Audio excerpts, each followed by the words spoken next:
to the Inglorious Bards. This is adventure number 23. We're excited to have you here and having everything working perfectly on our end technically.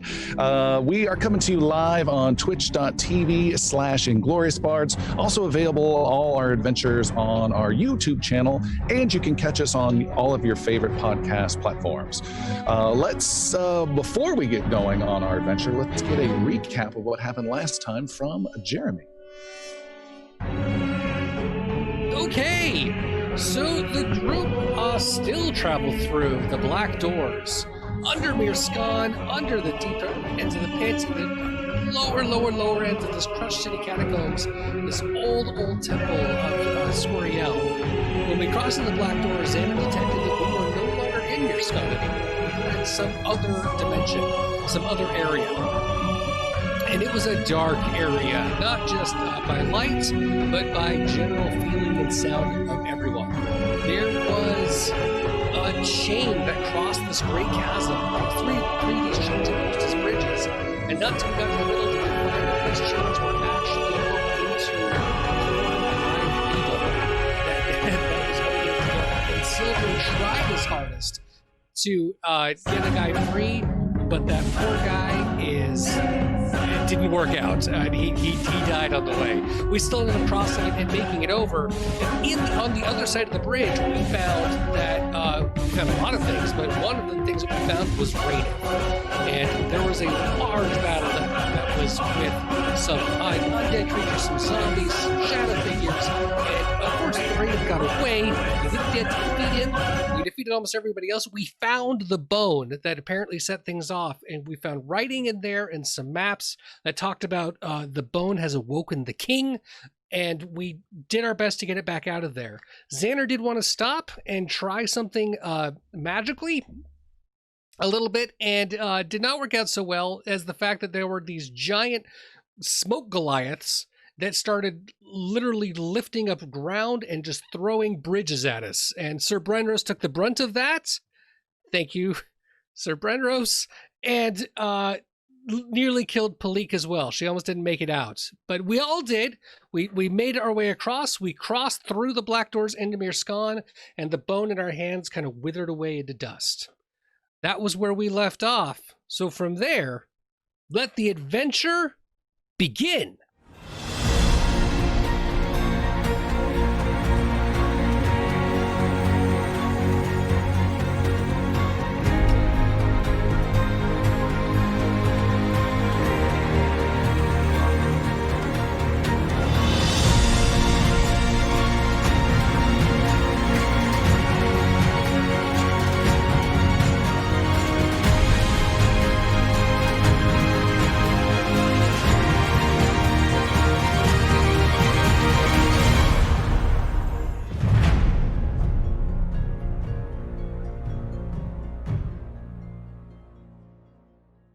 Feathered black wings soar over the blue waves of an ocean. The raven Yathane spreads her wings and glides with the ocean wind. Beneath her, the debris of a destroyed ship comes into view. People cling to broken sections of a wooden hull, wounded and crying for help. A second vessel, a dark green warship, cuts through the water and crashes through the debris. The survivors, clinging for their lives, are knocked down beneath the waves. Yathane looks far away from the destruction below and sees island after island on the horizon. A dark storm gathers over the isles, casting an ominous shadow across the sea. The Raven turns northeast, away from the dark islands and into a cool breeze. The wind picks up and the air turns bitterly cold. A fog obscures the waves below. The Black Raven fights against the white snow falling in her way. Ice clings to her wings. The cold wind from the north grows more intense and knocks her from the sky. Yathane tumbles end over end and falls through the fog below until swooping down and desperately landing upon a signpost. She shakes the ice from her feathers and cocks her head around at the ocean that is no longer there. Instead, damp ground stretches out in all directions. Off in the distance, a road leads to a small town covered in a setting sun and heavy fog. There are harsh whispers and cries of anguish coming from the town. Yathane looks down and sees a well not far away that descends into darkness. A heavy breathing rolls out of the well, followed by voices that echo from within. Oh, you can't have it. Oh, good to me. Where am I? It is my pomegranate. You can't have it. Raven. A pair of eyes like long slits appear in the well. Yathane flies off her perch, a signpost that points to the town at the end of the road with the name Moss Haven scrawled in crude lettering. Suddenly, Yathane is pierced by a huge, sharp talon that pins her to the ground. She lies there twitching before falling still. The talon piercing her body is attached to a freakishly long, sinewy arm which extends out from within the well. The well, the arm, the whispers, the town all collapse in on themselves, and a startled Sildren bolts up from his dream and shakes his head to clear the nightmare. He is safe within the interior garden of the Nexus, with his bed lying amongst trees and grass. Master Yaru quietly enters the garden with a look of concern. Is everything all right, Druid? Yes, I heard you yell. a bad dream and not the first one. Perhaps your mind is clouded in troubled thought. More so a concern for our fate. I dreamt of 3 dangers. Visions should not be taken lightly. It was a vision that brought me to all of you. And we are grateful to have you and Palik with us. I feel we will have more need of your help in the weeks to come. It is Palik and myself who are proud to have fought at your side, and are grateful for you sharing this home of yours. I feel safe in speaking on her behalf when I say that we treat your companionship and this Nexus with a great deal of respect. Holy hell, you guys! I just took a wicked shit out of a hole in a wall that drops into an endless ocean. The halfling thief, Palik, bounds into the garden with a skip and a smile. This Nexus is amazing! I helped myself to the cupboards in the kitchen and I served up a beef and cheese slurry for a late night snack. You know, my belly still feels like I could hurl up a beefy boulder right now. Piercy stumbles into the garden, rubbing the sleep out of his eyes. What is this about a boulder on the beef? That sounds yummy. Palik's stomach rumbles as Sir Brenros enters the garden. It's not even 6 in the morning yet. What are you all talking about so loudly? I don't even think the sun knows it's supposed to be up. Oh, the old fousey died needs these precious vinky vinks to rise without the grumpies each morning, yeah? Exactly. Now, Xander's still fast asleep down the hall, so let's give him some time to rest before heading out to the Castle of the Storm. We need to apprise King Fan of what we did within the Tower of Squadronar. The heroes all leave the garden, going their separate ways to prepare for the morning. Good! That'll give me another hour to get naked and dive back into a warm bed. There's a crashing sound from down the hall and frantic steps running towards What the did garden. she say? What did she say? Xander runs into the garden with no one else there but the silent trees. Damn it! You guys are in the Nexus, gathering up your gear and getting ready to head out to see the king. Anything especially you would like to do this morning? You are fully healed and fully rested. Yes. Yaru will just kind of walk around looking at stuff with Sildren and just look in amazement. This place is very much the opposite of the last magic we encountered down in the pit. This was a long journey to get to this building, to get here. It is so well hidden. It could be very useful in the times to come against this great evil. There are many secrets that it still conceals, and we need to seek them out. Piercy wants to just rummage. He's in that room with the potions and alchemy stuff, and Okay. yeah, he's rummaging. All right, we are, just for clarity's sake, we are in the Nexus, which is in this strange other realm, the connection point of which is within the city of Mirskan. It's a home outside of home. You are at the top section of this Nexus home, Piercy, which you have been to once or twice before, I think. And you're rummaging around, you find different alchemical ingredients that catch your eye. And if you want, you could maybe spend like the next month or two, and we can switch your class to alchemist and make, make that happen. Fast forward. Now, he's looking more for like any gadgets or bombs or things that just look like they might be interesting or useful. You do. You see one bomb on there that looks like a classic bomb that's black and has a little fuse at the end, and written on it in white ink, it says Jix's Big Bomb written on it. Oh, God. Oh, it's a little Yix. It's a big bomb. You put it in your cheek. He's got cheek pouches. Oh my goodness. What could go wrong? Anything else you guys would like to do? So, does Soldern recognize the name Moss Haven from his dream at all?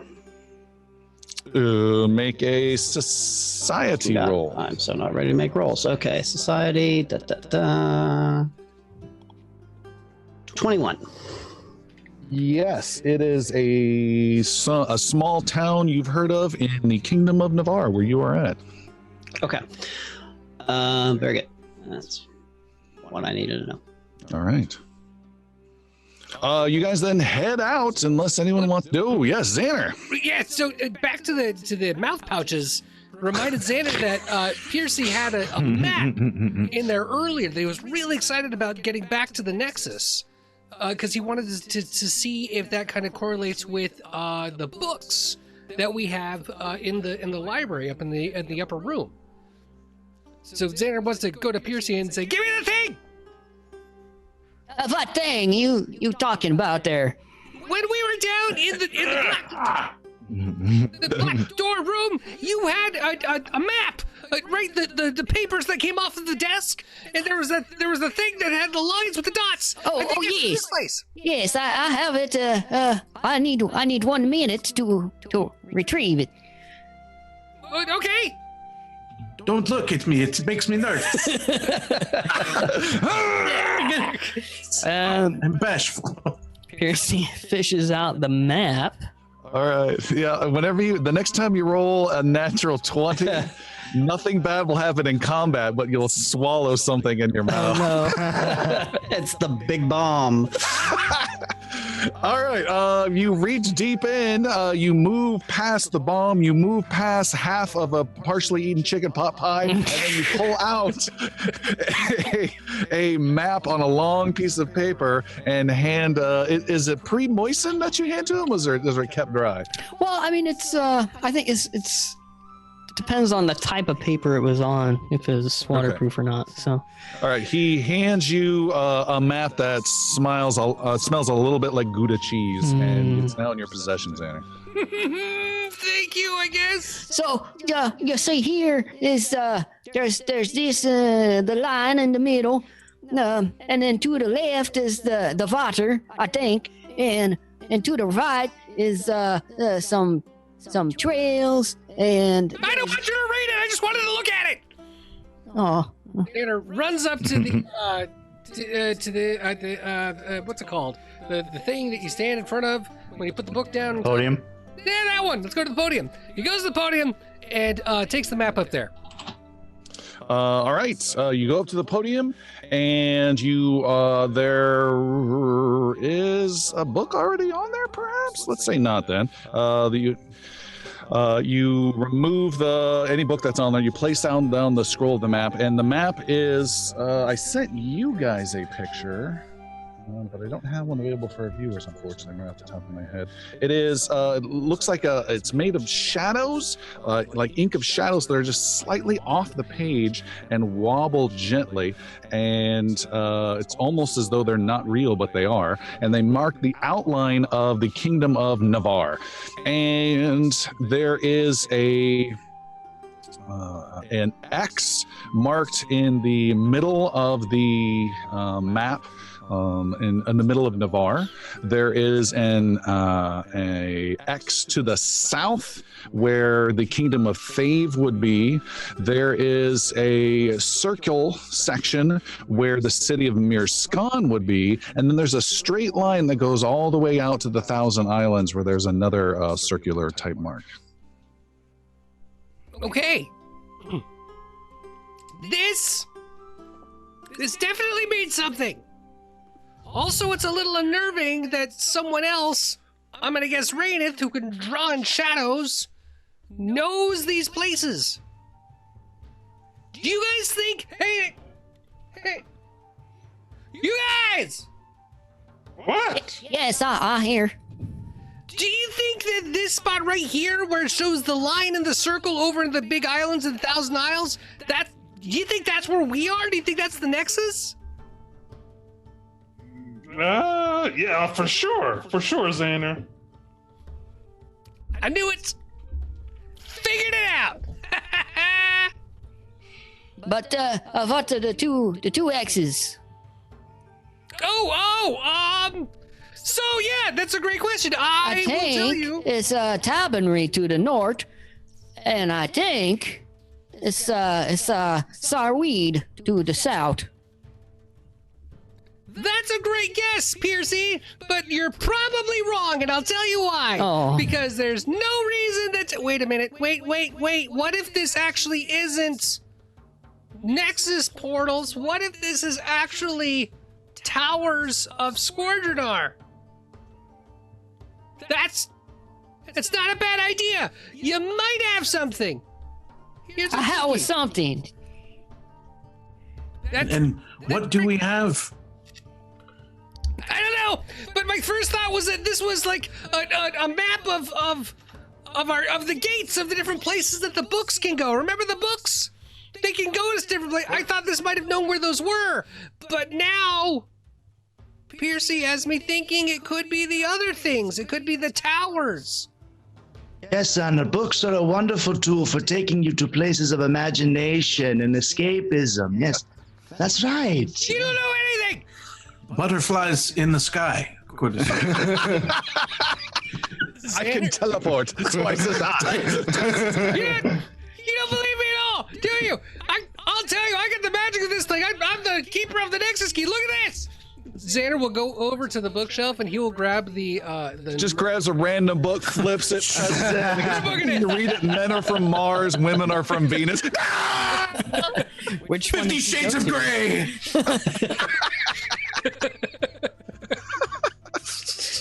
Also, why do we even have that book?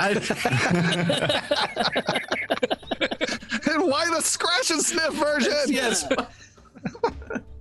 Xander, what were you doing? I'm sorry, I got distracted. There's the 4 different books. I think one of them is the Northern Navarre is what it's titled, right? There were 5. Or for Yaru doesn't know this, but they were like Northern Varennes, Southern Varennes, Yeah. Eastern Varennes. Western and then Central Varennes. Did I say That'd be the Navarre? 5? Yeah, It was like a southeastern, south central Varennes, I think, was one of the books. There was also an otherworldly one. Yeah. Mm. Wouldn't it be great if I ones had that were an entire bound in the book that had chains. a quick reference to where one of those might be? Eastern, Northern. Southern and Western wasn't completed, if I recall. Yes, and then we opened one that said Elder Sphere. Right, the one that was completely locked up with the Yeah. red key that vanished. And would vibrate and dance around. Yeah, we don't want to mess with that. Sure, no harm would come from that whatsoever. All this is going on. Northern Varennes, yeah. Eastern Varennes, Elder Sphere, and the Elastel. And did you say Southern Varen? Southern Varen, Northern Varen, Eastern Varen, All right. Elder Sphere, and Illistel. And Illistel is still locked up as I have it. That is correct. Okay, Xander's grabbing Northern Varen. Okay. You have the book in your hands. Xander will take it over to the podium. Be careful of that one. That one's old Bizrin. You need to know this. He opens it up, finds chapter Yaru 2. is just watching him carry this really big, I'm assuming, book over to the Xander-sized book. Yeah, Xander. You can't even see him behind it. He puts it down on the podium. Ahem. Eye contact with Yaru, right at him. Yes? The fern tree with inside Northern Varen is actually... Xander fades away and is gone. What the hell just happened? What magic is this? Fire to sand or go. Just close the book and let's be done with it. Let me click Jeremy's camera off real fast. Man. Yeah, Yaru like walks around with his hands behind his back, like around the podium, is like doing like magician shit. Like, where's the wire? Where's the, Punching the like air in sniffing different something. spots. Brenros, where did Xander go? This is the travel magic that is bound to the books. Try Seems these are bound to certain spots in the world. Xander is very keen on the knowledge of some of them. Seeing as no one has followed me, Xander will then take his Nexus key, point it over the point at where he landed, where the broken pillar was the last time. Uh-huh. You are not there. What? And it looks, if Brenrose picks up the book, he got the wrong book. You are not there. It's a flip book. You can just see Xander page by page. Just a dragon head slowly coming in.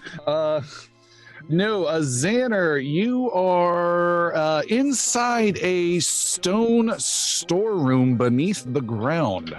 It is damp. There are crates. There are barrels. There's a rickety old wooden staircase, and there is an old maid there with a candle in her hand and a small jug, who's halfway up the stairs, who is turned around and looking at you, standing next to this old stone podium that's been tucked in the corner for decades. Peep and I?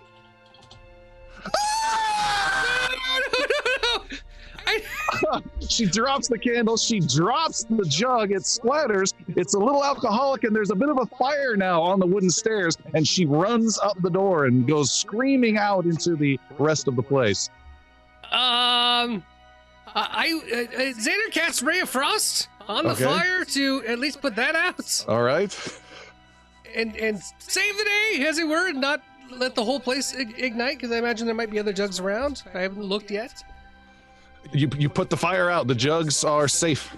Okay, Xander will start heading up the stairs. Okay, Xander, you head up the stairs and you see there is a kitchen that is big but not well used. There is a big fire oven type area, but it's got just a tiny little fire. It is cold, and you can still hear some screaming off in the distance as this old maid has run further off. There's someone here! There's someone down there!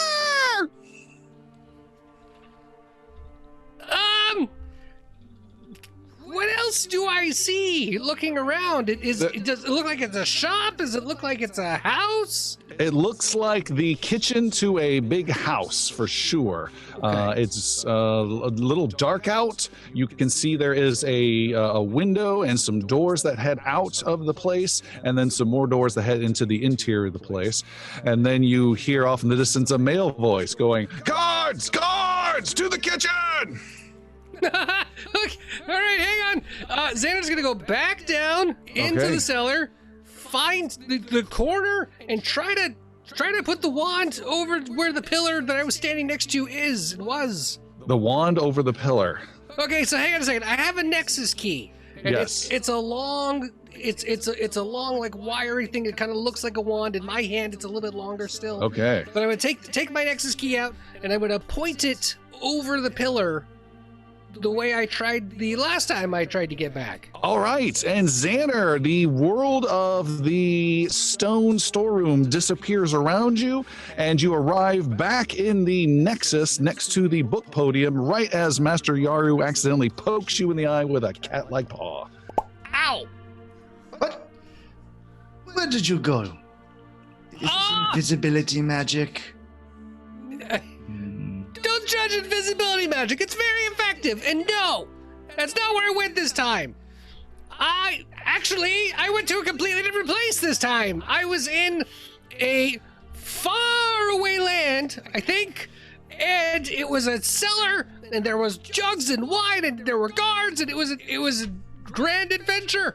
Shut up, dummy. No, it was. Sounds like you partook of too much of those jugs of wine. Well, no, could have, didn't. Responsible. Sounds like we need to put the books away.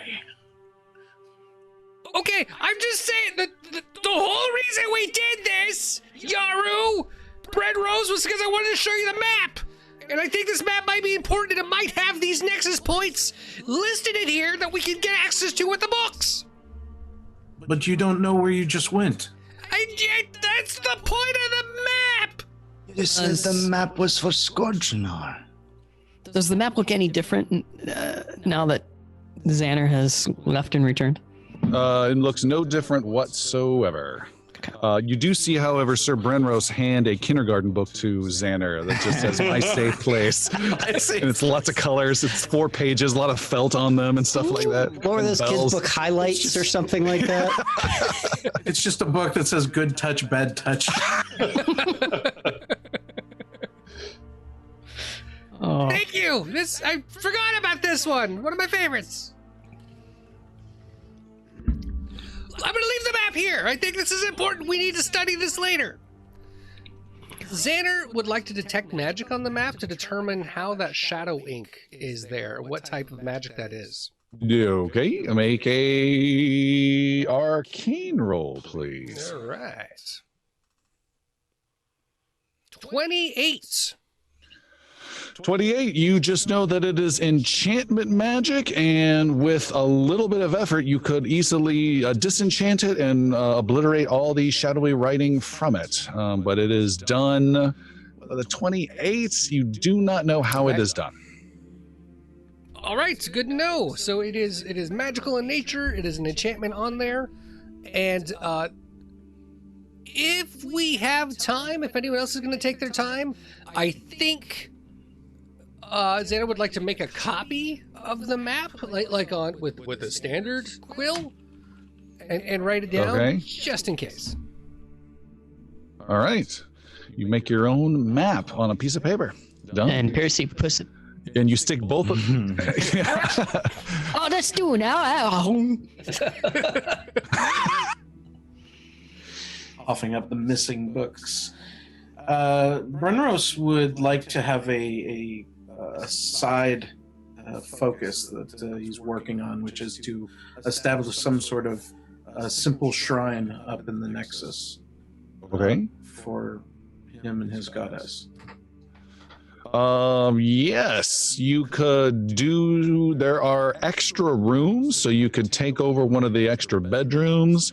You could do it in the kind of central point of a garden. It's like a 30 by 30 space, although Sildren does have his bedroll that he lies out in there. Those would be the most obvious 2 places I could think We'll of. do the garden, and hopefully All right. be willing to share the I'm gonna put it right on space. top of his bedroll. This is really a good spot. It is odd of wind chimes in it. And an hourly gong, that must be it. Wake up! Boom. All right. Yeah, and actually, if Brenrose is doing that, then I want a bigger one right there. well, and I think it's fitting to have also a little thing for Keth in there as well. So sort of, kind of, I guess we get a little circle going on of all of our Circle divinities. of life here. Yeah. Okay. All right. And then Soren just sleeps in the middle of it. So We're gonna come back Okay. one day after we've been gone for like a week, and the whole place is just gonna be like torn to shreds. We'll find out it's like this deity battle where they. I was thinking just like a lot of incense and like tapestries hung up everywhere. All right. Cool. Anything else? Otherwise, the group leaves the Nexus, which drops you on top of a 3-story boarding house in the city of Mirskan. You make your way through the city and to the Castle of the Storm, where King Phaon resides. You are easily granted access. The servants, guards, and attendants all know you quite well. You are brought up to the king's chambers, where he is at a big table. He's got some maps out. He's signing some things and talking with some different advisors that he has.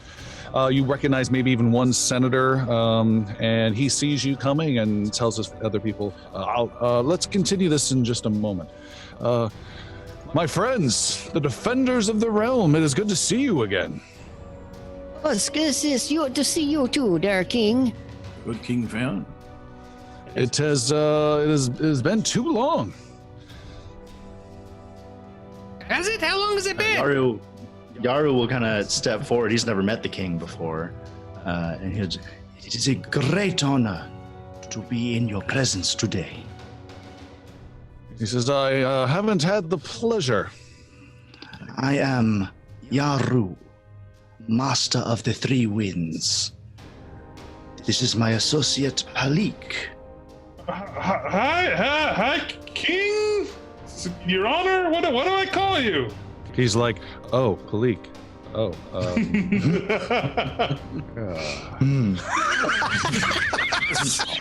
this is Awkward. definitely awkward. I said when I was king, things would be different, but that was just talk, baby.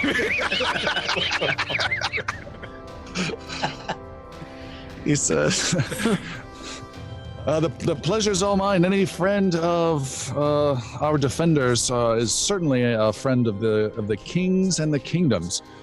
And yes, Master Xander, you are. Last time I spoke with you was a week ago. You said you were off to investigate the storm that was over the west part of the town, and that storm quickly abated. And I figured you were off on some other escapade, and now you have returned.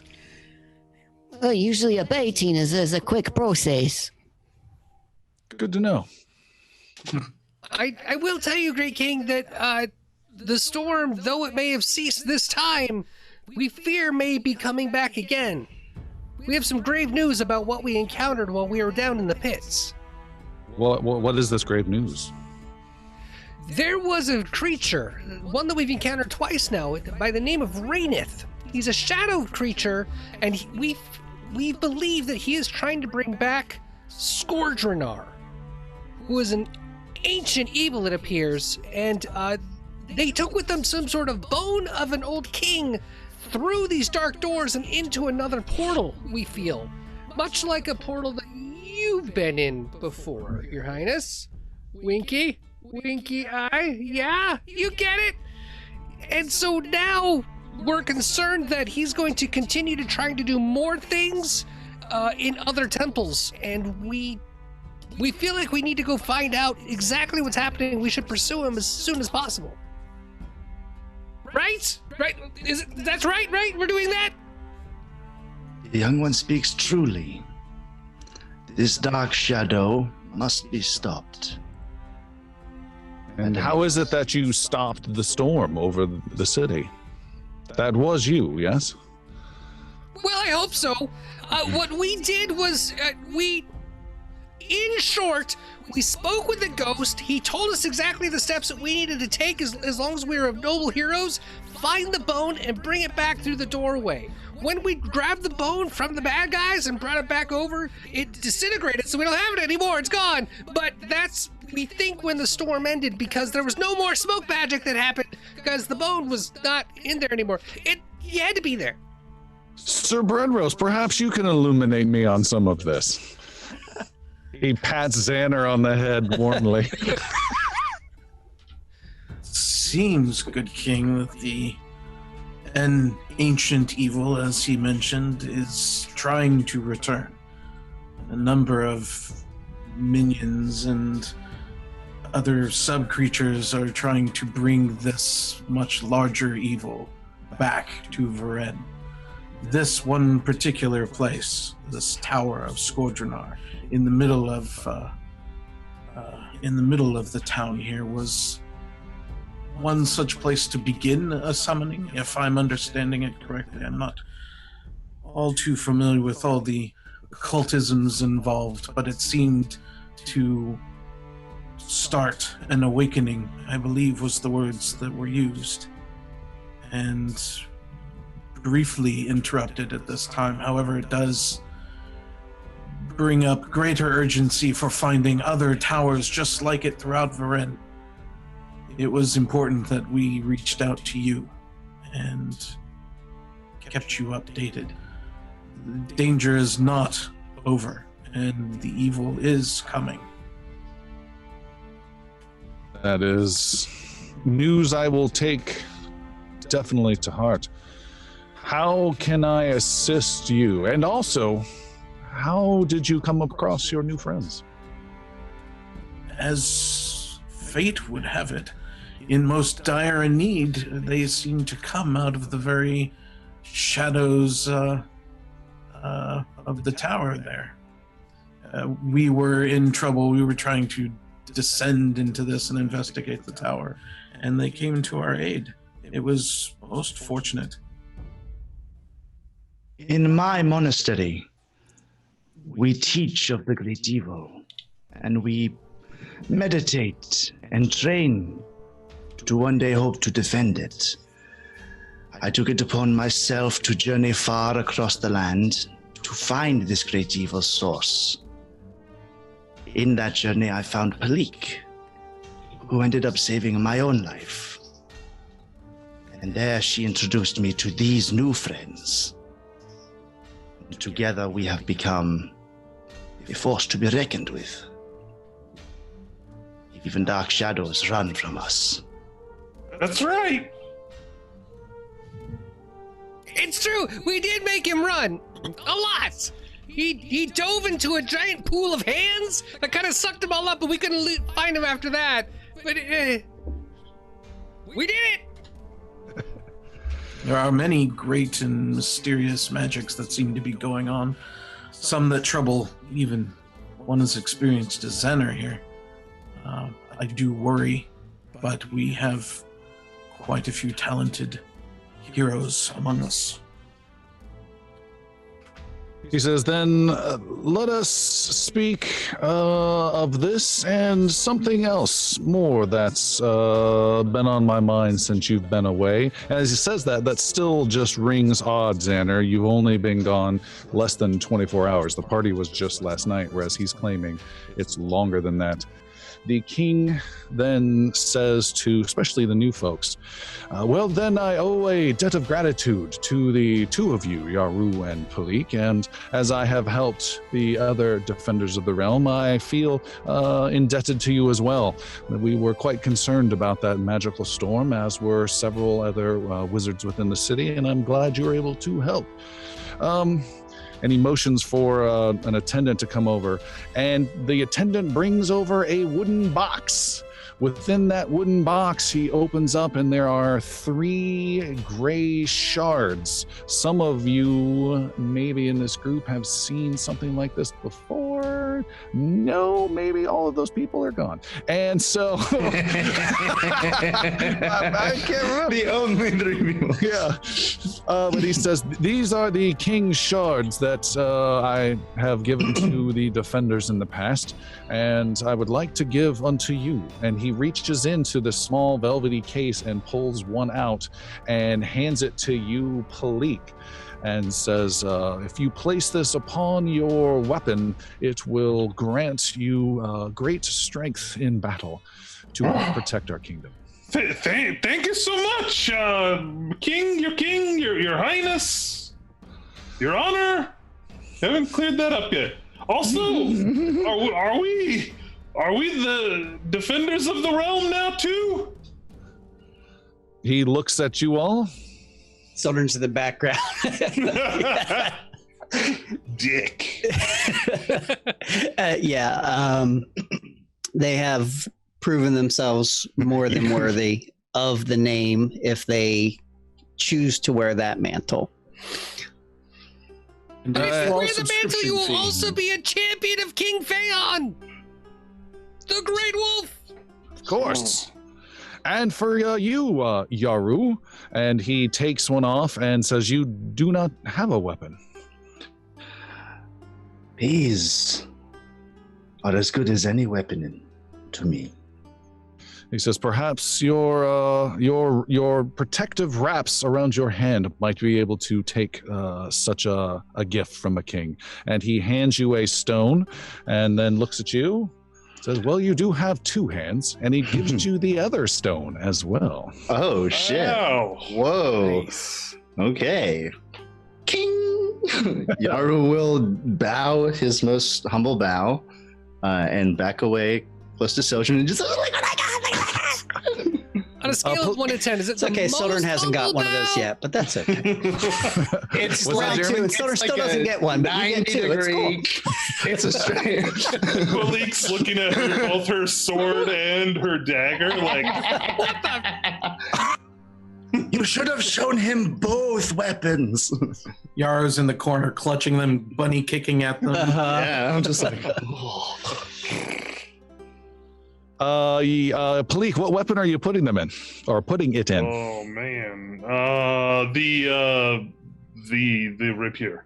Okay, you put it in your rapier, and the stone, as you put it near the hilt, gets absorbed partially into and becomes part of the hilt section and phases into it, and you have gained a rune of shock, which I have already added to your character sheet. I've already attached it to your attack action as well. Thank you. And just know that if you get a critical hit, I believe it has a chance to reach out and touch a friend that Yes. you want to zap a little bit as well. Does Piercy recognize this as the same one that the king gave him? Yes. Yes, indeed. Okay. He gives his other, like, because he never put it on his sword, his short sword. So he noticed Palik kind of mournfully looking at her dagger. nice. Is I think I have one of these you can have there, little Palik. Why would really? Why don't you use it? Oh, I You already have a have. nice sword, just like mine. I have a shiny rock on my sword already. Oh, that's very kind. Thank you. You're welcome.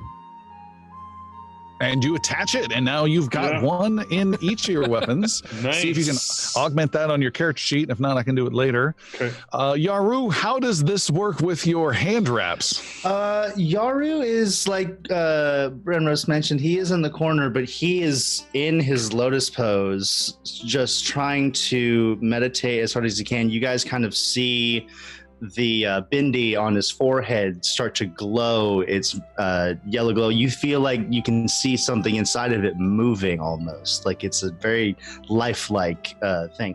And then you just see one of the stones in his right hand kind of dissolve into a liquid and then turn into the hand wraps themselves. Okay. And then they begin to take an effect of some kind that I have not yet been described. All right, you have gained a red fiery stone, and it gained a rune of fire that adds 1d6 fire damage to your attacks. And Wow. the second stone fades into your other hand, giving you 1d6 cold, as is a rune of frost. So you have both, and even though they're in different hands, we're going to Fire merge eyes. them into Yeah. one attack roll. I've got them on your action sheet, which for you, you're not a heavy hitter, you're a rapid fire hitter, which means you might get a little more value out of these than other people on top of that. And because they're two separate runes, if you click on your main hand wrap fist item in Fantasy Grounds, I added a new section at the bottom for critical. So when you get a critical, not only do you do double damage, but you then do 1d10 persistent fire damage to your target each round. Oh. And the target is slowed 1 unless it makes a DC 24 fortitude save. Oh, okay. Criticals are now huge for you. So where will I click that? In my actions tab? In your actions tab, the first hand wrapped fist on the far right, there's a little red square, the little info box. Click on that at the bottom of that. It says critical. Okay, excellent. Cool. So you just have to remember to do that when you get a critical. So I'll still do is it shift? And then shift click. D10? Yep. Awesome. Thank you. Nice. Yeah. Yeah, he'll once the powers like absorb, you'll see one hand with like the tape, he'll like fasten the tape securely around both of his hands, and his right hand will flame a little bit, and his left hand will ice into a just big ice fist, and he'll just stand there in awe. Oh, Oh. He looks badass. You guys patronizing him. I had this weird image that he was just literally going to hold on to these rocks the whole time. Right. And then sometimes he forgets and drops it. Yes. Oh no. The king says, well, I would certainly appreciate you continuing your rooting out this Raineth fellow. It sounds like it's quite a threat to the kingdom. I have also, since you've been gone this week, have run into several issues that go beyond the city and could certainly use your help, and one within that might need your assistance as well. Please sit. Palik's already lounging on the table with her feet up on it. I've sent off an envoy to the Thousand Islands, in particular to a place known as Port Rising. We have to reestablish our trade routes between the Thousand Isles and here. Obviously, there's been a lot of upheaval within Navarre, and we need to reestablish old connections and reassure the other kingdoms out there that we are strong and willing to grow further from here. In particular, we need that trade from the Thousand Isles. I have sent a ambassador of mine, an envoy, Nordella, and she was sent on a ship called the Naper's Wake out to speak to Mayor John Cartlin of Port Rising. Your goal was to rekindle the trade negotiations with John Cartlin and assure him that we would not only respect previous trade agreements from long ago when I was last on the throne, but also that we would maintain the safe waters between Navarre and the Thousand Isles. In time, our fleets are gone. The Senate sold or decimated them, and we have very limited resources, but I'm committed to making them strong again. Unfortunately, I just received a messenger bird from the Naper's Wake, and there were some troubling entries and emotions for one of his attendants to bring over a tiny little rolled up little tiny message. And he unrolls it and reads from this message. Skies are dark and the seas are rough. We will ensure your message gets through, my king, though it may take time due to repairs needed for our ship. And then he opens up a second message. We've been attacked and cannot lose them even with full sail. It is a relentless pirate ship that dogs our every step. We move with haste, but the waves between us shrink by the hour. And that is all that we received. Sildren's gone a little pale during that. While he was reading, recognizing the parts from his vision. Okay. Friends of yours, Sildren. He says to Sildren. I'm sorry, I missed that. Friends of yours, Sildren? You seem concerned for them. This morning I woke with a start and had another foretelling dream. And the words in the missive just read to us correlate with events from that vision. We will discuss more. Let the king finish what he has to say, and then. Yes, if you don't mind. Sorry. Excuse me, King. Friends are talking. Clearly, you did not see what the druid did to the last senator. Kings are not. Oh, Jesus! Don't make the same mistakes Pitham did. Sit your royal ass down. Remember the real power of Navarius. The druids rule here. Called children's whim. The king says, Naper's wake was to take on cargo and drop off some at a location called Embert Island. His advisor nods.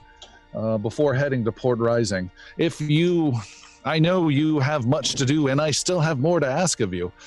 But if you can take note of this and see if you can find out if Nordella and the Naper's Wake are alive and well, and ensure the message that Navarre is committed to trade with the Thousand Islands, and that in 2 months' time,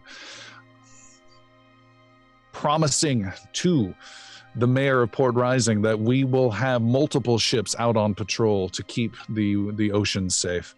That would be of great value to Navarre.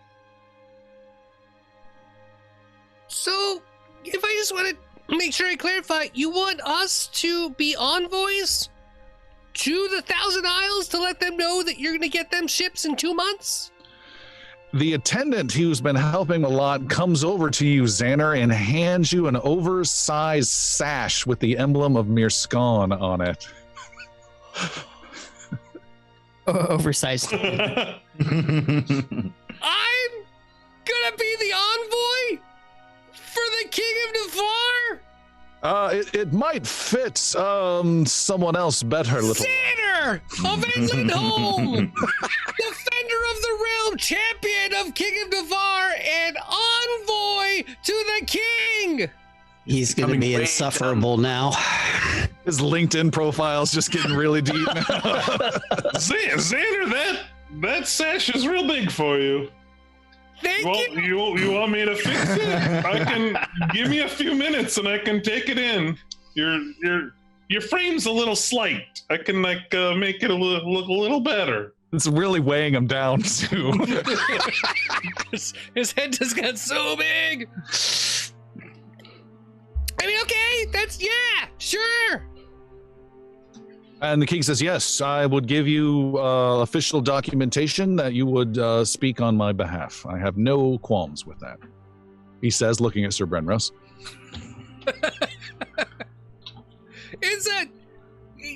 What about the other ship? Do you need us to do anything with that? He says, the Naper's Wake, yes, I need you to look into it and make sure that it has arrived safely. Okay. By the way, you note that Xander Sash just says, I'm a big boy now on it.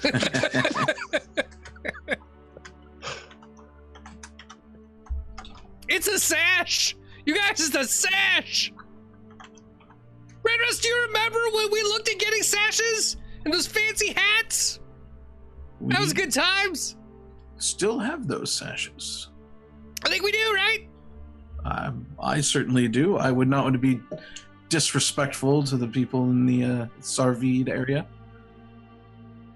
Brenros, the attendant comes by and hands you some official documentation that is like a sealed letter, and the attendant says, this will assure the mayor that you speak on behalf of the king, and if you have need of travel, he hands you another sealed envelope.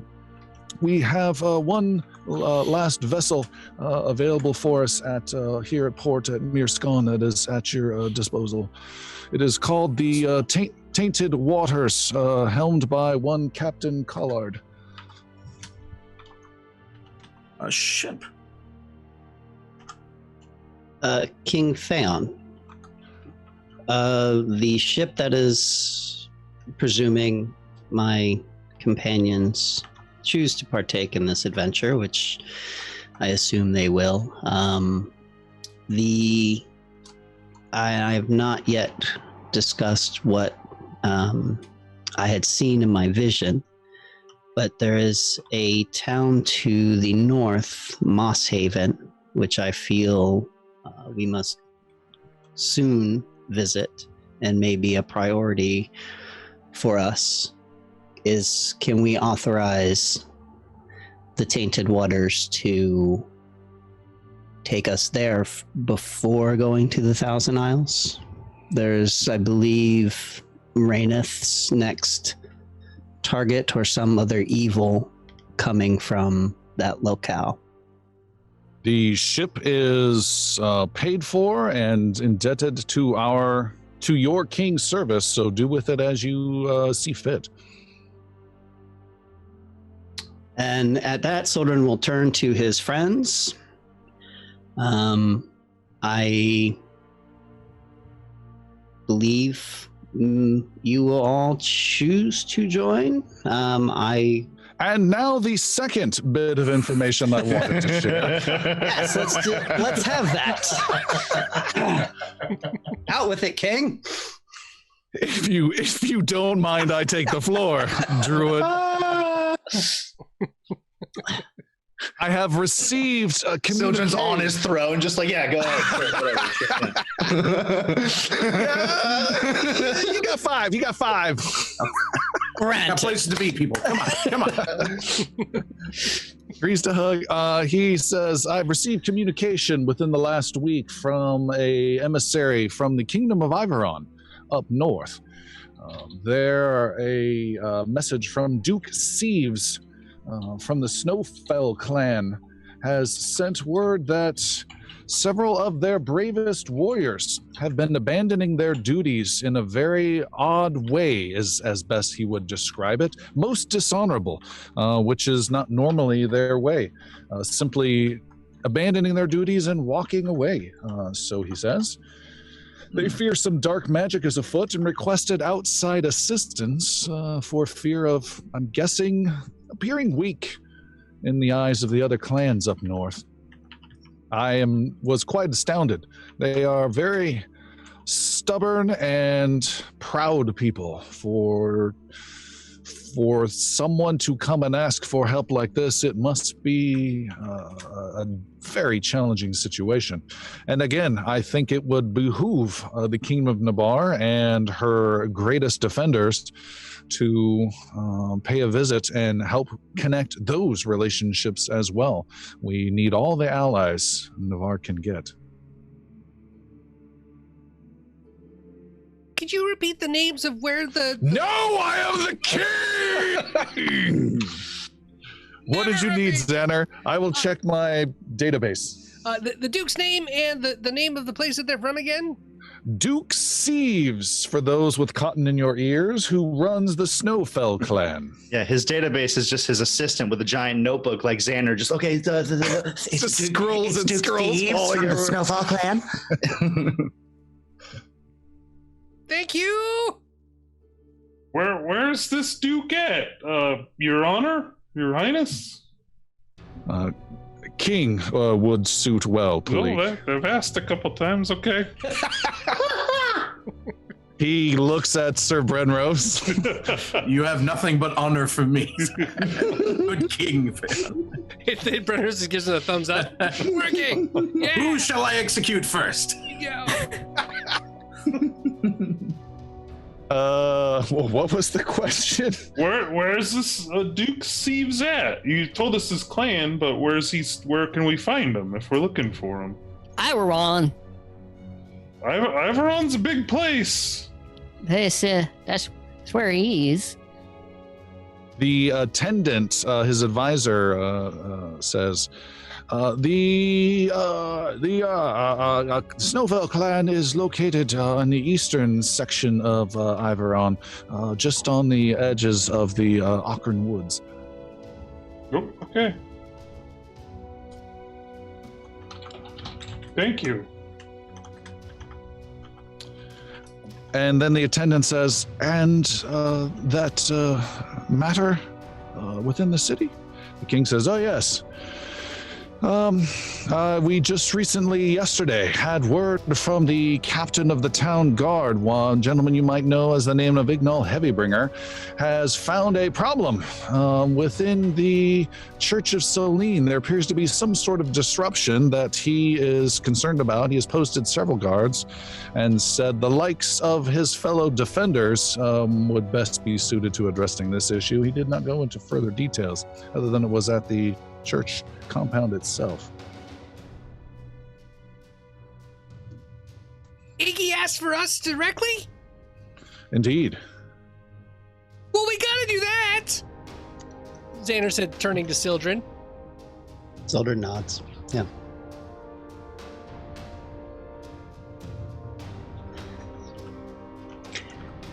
We have a great many paths to choose from.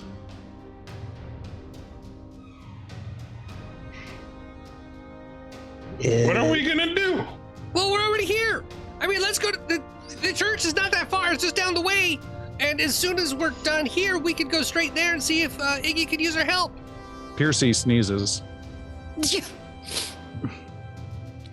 Yes, I want to hear Paulik and the old dwarf there at the same time. Piercy starts eating some chicken pot pie he has located somehow.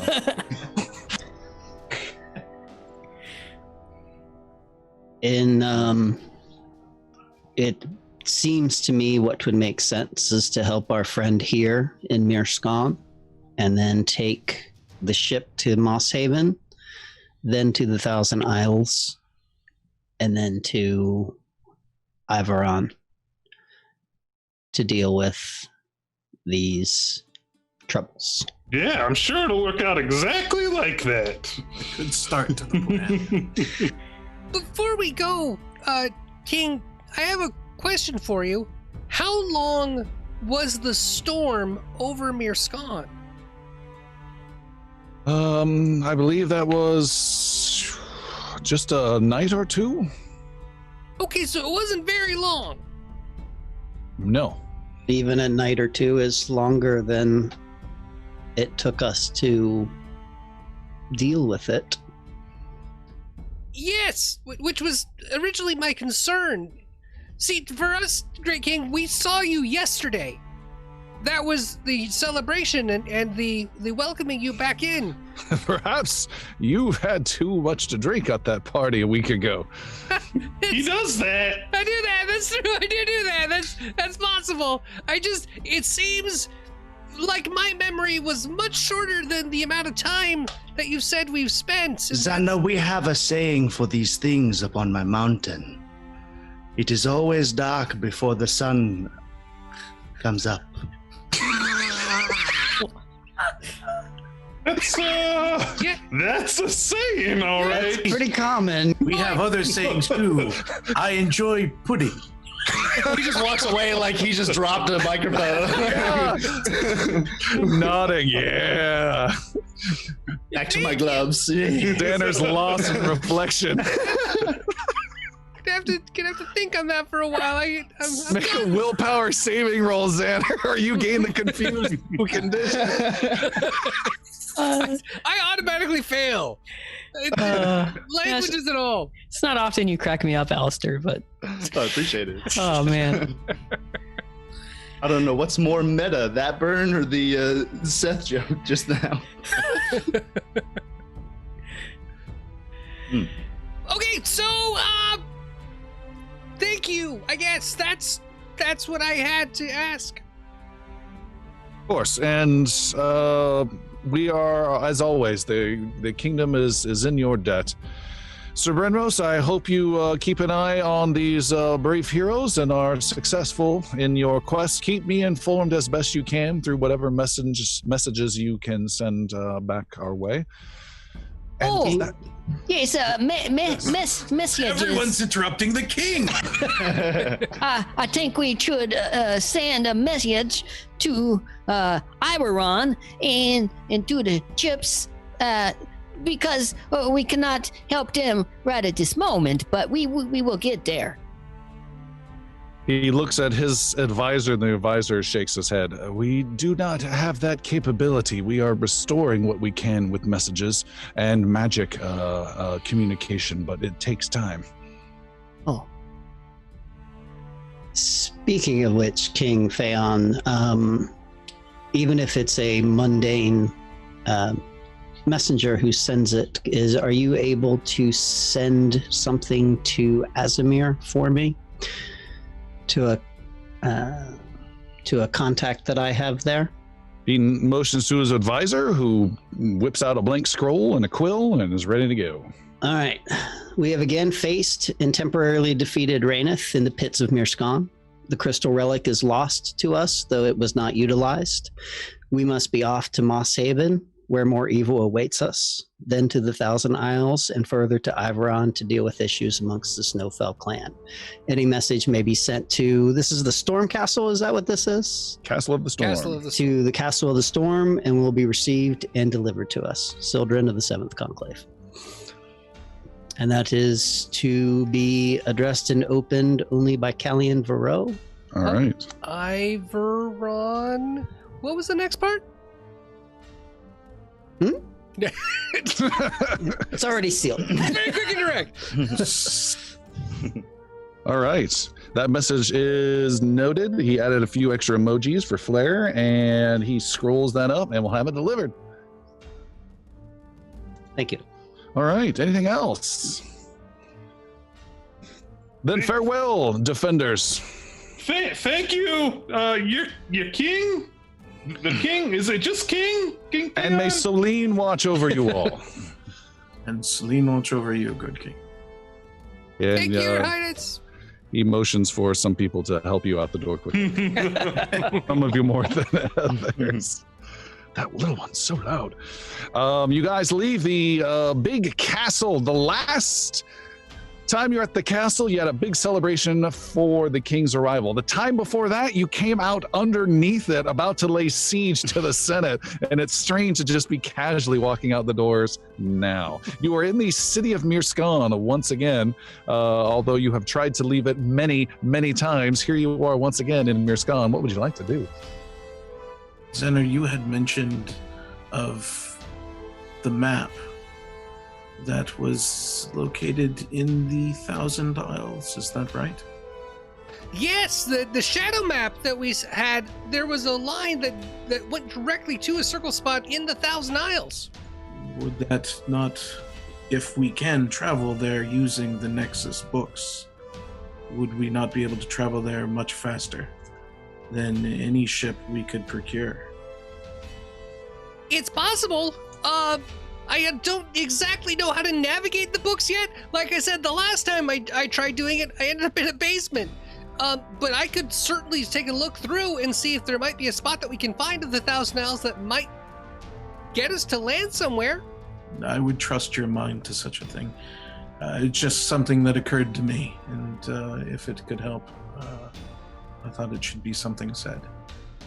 For now, are we all going to the church to help Yes! Ignor? Percy Let's wants go see to take a pit stop through the central market or whatever.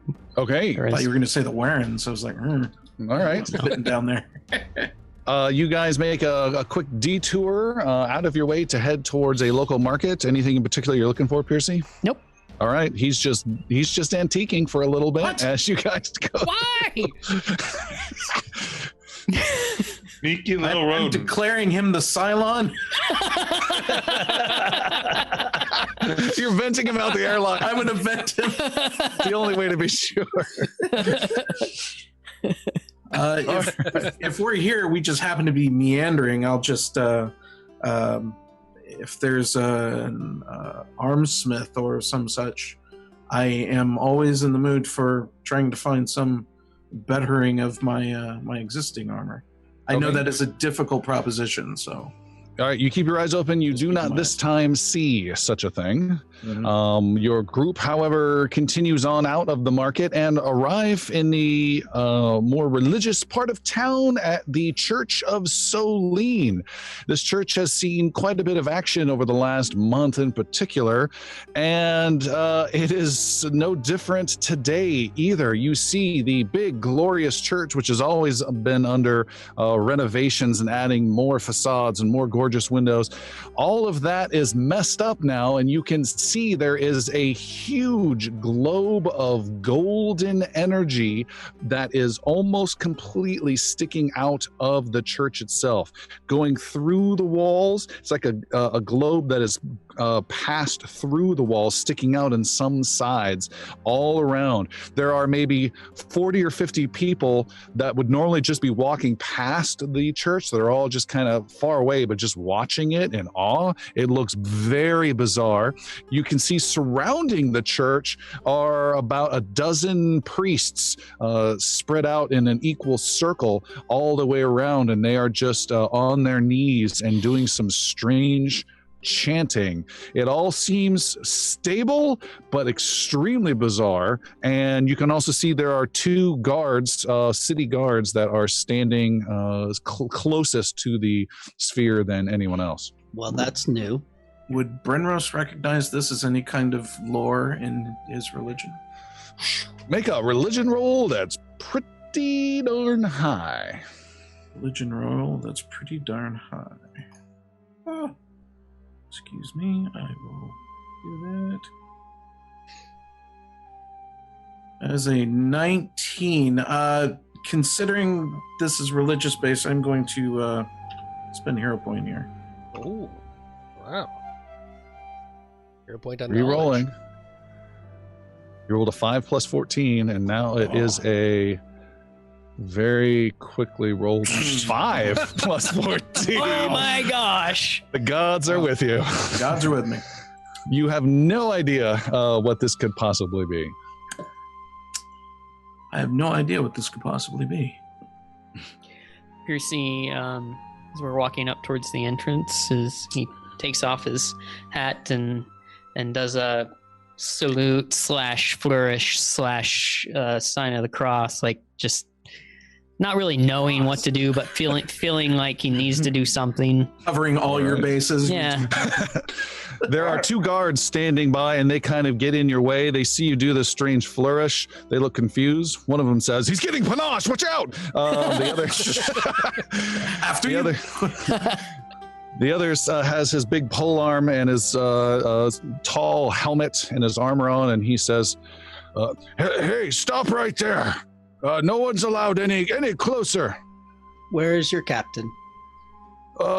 Captain Heavybringer said to keep anyone away from here at all times, and that certainly means you, troublemaker. You see, Sildren, a pissed off looking dwarf stomping towards these two guards from behind them. He just waits. He's like, oh, okay. Well. You people look like shit. Hard to believe you could look worse than when I left you. You see, it's hard for me to believe you could ever give orders without swearing. So I had some questions, but now I am sure. Why would I not swear? The king likes it when I swear. Everybody likes it when I fucking swear. The guard flinches. Well, Iggy, it's good to see you. that's Captain Iggy. Oh, Can Brenros. we call you Captain Iggy? Sounds like a downgrade you from call me champion of the captain. realm, but who's Call me counting? Captain Ignal, you two dicks. Brenros So- will do an official salute then, if you're wishing the title. So Captain it looks Ignal. like in between your naps and lollygagging, looks like you already replaced me. This one I remember. He points at Palik. And this one, what the hell is this? But I knew it would take at least two to replace me. Good job, guys. No one could ever replace you. Oh, that's so sweet. Well, we can try. Palik, was it, right? Yeah, I remember you. And you're that handsome dwarf that saved me, and No. Could get weird. Yeah, he helped. I it's saved. That was Just sit me. back and enjoy the show, people. Palik goes up and jumps up and like hugs him around the neck and gives him a big on the cheek. Hey, thank you. I hope your legs recovered from the humping that Xander gave it a while ago. Let's not talk about that right now. That doesn't make sense. Well, No, it's fine. it's all right, little buddy. Well, I guess you talked to the king. He sent you. So we have a problem, as you can see. And what is the problem? It started about a week ago. It was, I've been told it was just a strange little tiny ball of magic that slowly started to expand, and, well, you see where it is now. It does not hurt anybody, but, it can't be breached either. We cannot get through it. It's a solid mass. Is everyone accounted for? Well, we have not seen that dirtbag High Priest Pacelin, but Priestess Sana has been looking after everyone. She's the one leading the prayer effort that they're doing, and we are here to make sure nobody gets in. What do the priests know of this? I got all my information from the priests, so they know what I just told you. You can question. Brenos, you can see Priestess Sana, the lady you've interacted with a couple times before. She is going from priest to priest who are surrounding on their knees in prayer around the church. She's going from priest to priest and checking on them. Okay. Xana, are you able to tell us what form this magic is taking? Let me see what I can do. Xander walks up as close as the guards will let him and detects magic. All right, go ahead and make a religion roll. Bernros will be approaching Sana, excusing himself from the presence of Captain Ignor. Right. Natural 20! Xander, who has no business knowing anything at all about this. Xander, you are able to detect magic on this. This is a combination of abjuration, aka protective magic, and violent destructive magic. It is a field that is affected by two different forces. There's a destructive field that's being held in place by a protective field, and the nature of the destructive field, it deals with removing consecrated space on holy locations, and it can also create violent destruction once the last bits of the consecrated space have been faded away. Wow. So the protective field is not preventing, but it is protecting the destructive field. So you're not quite sure, but it is like it's two fields in one, and they are both this sphere that's around it, and you're not quite sure the makeup, but it is both. Wow. And can I detect what type of magic that is that's causing this?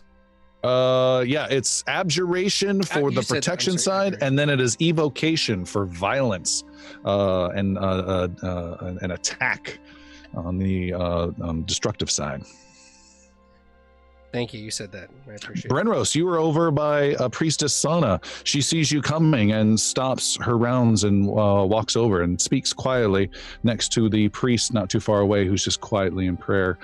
She walks over and says, "Sir Brenros, it is good to see you." You are well? Is everyone well?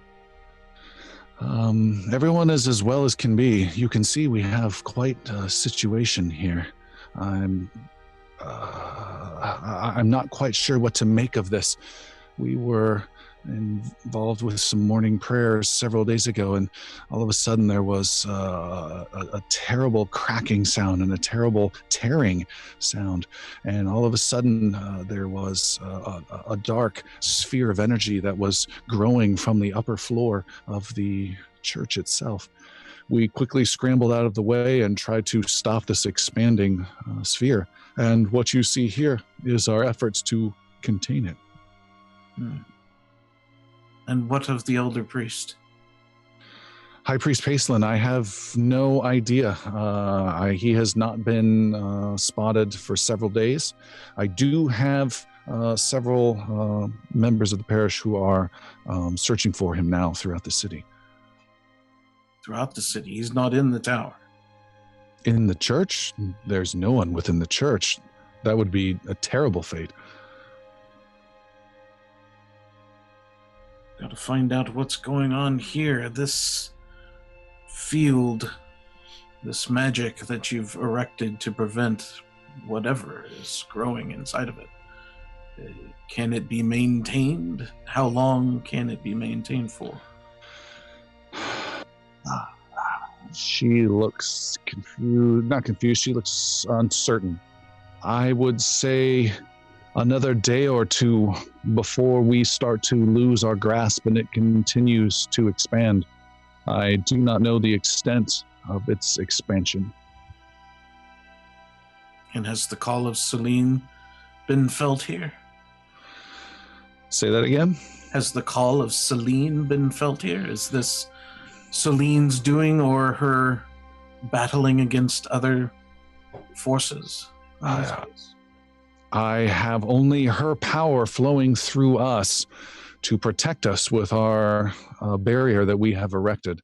I do not wish to sound pessimistic, but the House of Selene before us is nowhere near what it was several days ago, and I do not know if it ever will again. There's something dreadfully wrong here. There are many great evils that have shown themselves recently. Then with Selene's blessing, I will leave you, and good luck. Very well.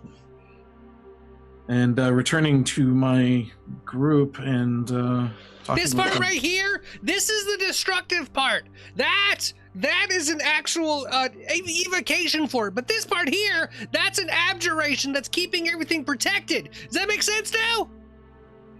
Well, as I understand it, the abjuration part is being generated by the many priests here in this circle keeping back the dark energy. Yeah! Does that make sense? Makes sense to me. I get that. I was just trying to explain to Sildred over here. He just keeps nodding. But we have a problem since the elder priest is now missing, and he could be the key to what this thing is, or stopping it at the very least. That doesn't make a lot of sense. What I can tell is that the destructive power is actually like eating up or devouring all the consecrated ground. Everything that makes this place holy, it's trying to make unholy. It's being defiled. But he may have unleashed something, but he may have some knowledge as to what actually started this. And fled from it. Captain Iggy, has anyone touched or attempted to pass through the barrier? Oh, we can't. From what the priests have said, was very destructive. That's why they started their little prayer or chant or whatever they're doing to stop it. But so far as we know, nobody's been hurt. But I must take my leave. If you need anything, these two plebes, they could probably help you, although I would not count on them if it comes to a fight. I'll be checking in, but I'm being pulled about a dozen different directions right now. This city is a goddamn mess. Oh, my apologies, Penrose. Probably shouldn't have said that. But I am off. It was good to see you. I hope to see you soon. Now, Get out of my way, I'm very busy. Oh, this is, Dolls and Corb. These two dipshits. I am off. A real inspirational leader you have. Yeah, grumbling to himself, the captain of the town guard walks away. For a whole week. A week he's been doing this. Brenros will be a little forward burnt out and give him already. a pat on the back as he goes by. Okay. Thank you, Brenros. Assuming that's not beyond his station. But No, good to see you. I gotta put on a little bit of a dog and pony show, you know?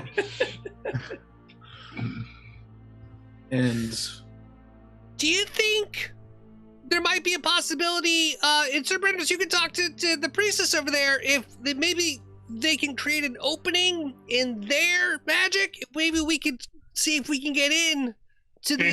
Can't you create an opening in their magic? Yeah, well, yeah, Come I on. can. I don't want to, like, mess up their flow. Like, they're obviously in a very particular grid. They have... If I move one pet, the whole thing could fall. That would be really bad. It's a magic thing. I just want to make sure that that they're keeping it safe and we can make sure that we're doing it right. Priestess Anna made some point to say how dangerous it was. Are we sure we want to open a hole in it?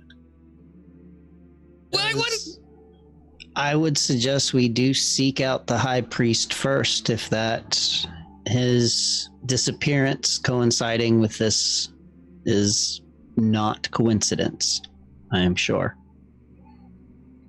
One last Ooh. piece I would throw to this. I'm sorry to interrupt, Zenner, but they did say, or she did say, that this may not last more than a day or two, that they'd be able to keep this field up. That sounds bad. I was thinking that I might be able to talk to the my guys at House Relmar and see if they might be able to add some magic or find out some more information about it themselves. This is a good idea. We're not even that far from them, I think. That also leaves us to tracking down the priest. I believe I can assist you in this, Brenros. you can. And it's unfortunate that I believe the ranger we would know would be away from town right now. But most certainly going to need some assistance in that. I've heard of this ranger and his long flowing hair that breezes in the wind. Just Even in my temple, we even from my mountain. speak of the raven-haired. So Yaru just needs a description of who he's looking for. He is a hobnobber, much like Xander. He's also a well-met traveler, so he gets a kind of uplifting presence whenever he talks to people seeking information. All right. Where well-met traveler, you gain the hobnobber feat. That's what I assume. Okay. Hobnobber. I assume the well-met part kind of implies something different than Gather just hobnobber. information, which normally takes you several hours to a day. You can do it much faster, and you can start chatting with some locals in just 1 hour. So you can rapidly speed up gathering of particularly social information that you're very good at as well. Nice. Yeah. Is that what you want to do? Start hitting the town? Yeah, so I'm gonna, as soon as we decide to do that, I'm gonna do that with Brenris. All right. It's your good pal, Thuck Tarkington, the realm's most famous comedian. Come one, come all, let's tell some jokes. Do you know what you call a cheap circumcision? A rip-off? Do you know what is not a ripoff? Becoming a Patreon of the Inglorious Bards. You will get all of the benefits of being Inglorious Bards without actually having to be around these shitheads. Go to patreon.com/Inglorious Bards. You will not regret it. All right, Yaru, you are spending an hour going from place to place throughout Mirskan, chatting with different guards at gate entrances, different high-end people stopping by different temples, trying to get any word on any priests of the Church of Solene that are not there now helping with the incident that's been heard throughout town. I would like you to make a society roll and then follow that up with a religion roll, please. Okay. See the extent of Yaru's skills here. Let's do the clicks. 21 for society and only a 12 for religion. All right. In an hour's worth of time, you've collected a lot of information, talked with a lot of people, and the overall sentiment is there has been no sign of High Priest Pacelin whatsoever. And he's a notable figure and well-known figure. These people seem to know this man's name, but no one to my eye has seen him recently. Well, let me take a look at this. I've been known around town a little bit myself here, Yaru, and I'm kind of a big deal here. So hang on just a second. Let me see if I can find something. And Xander is simultaneously also going to go hobnob and try to get some more information on the whereabouts of where All right. Pacelin would be. All right, that is the opposite of simultaneously, but okay. Xander then consecutively heads out and takes his turn. After an hour, Xander returns. Xander, make a society roll followed up by a religion roll. All right. 22 for society. Okay. And religion is going to be a super big 21. Exactly Right. the same. You sure are a big deal. Wow. An encyclopedia. He just asked the exact same question. There was a cat guy here like 5 minutes ago. What did he ask you? And what did you say?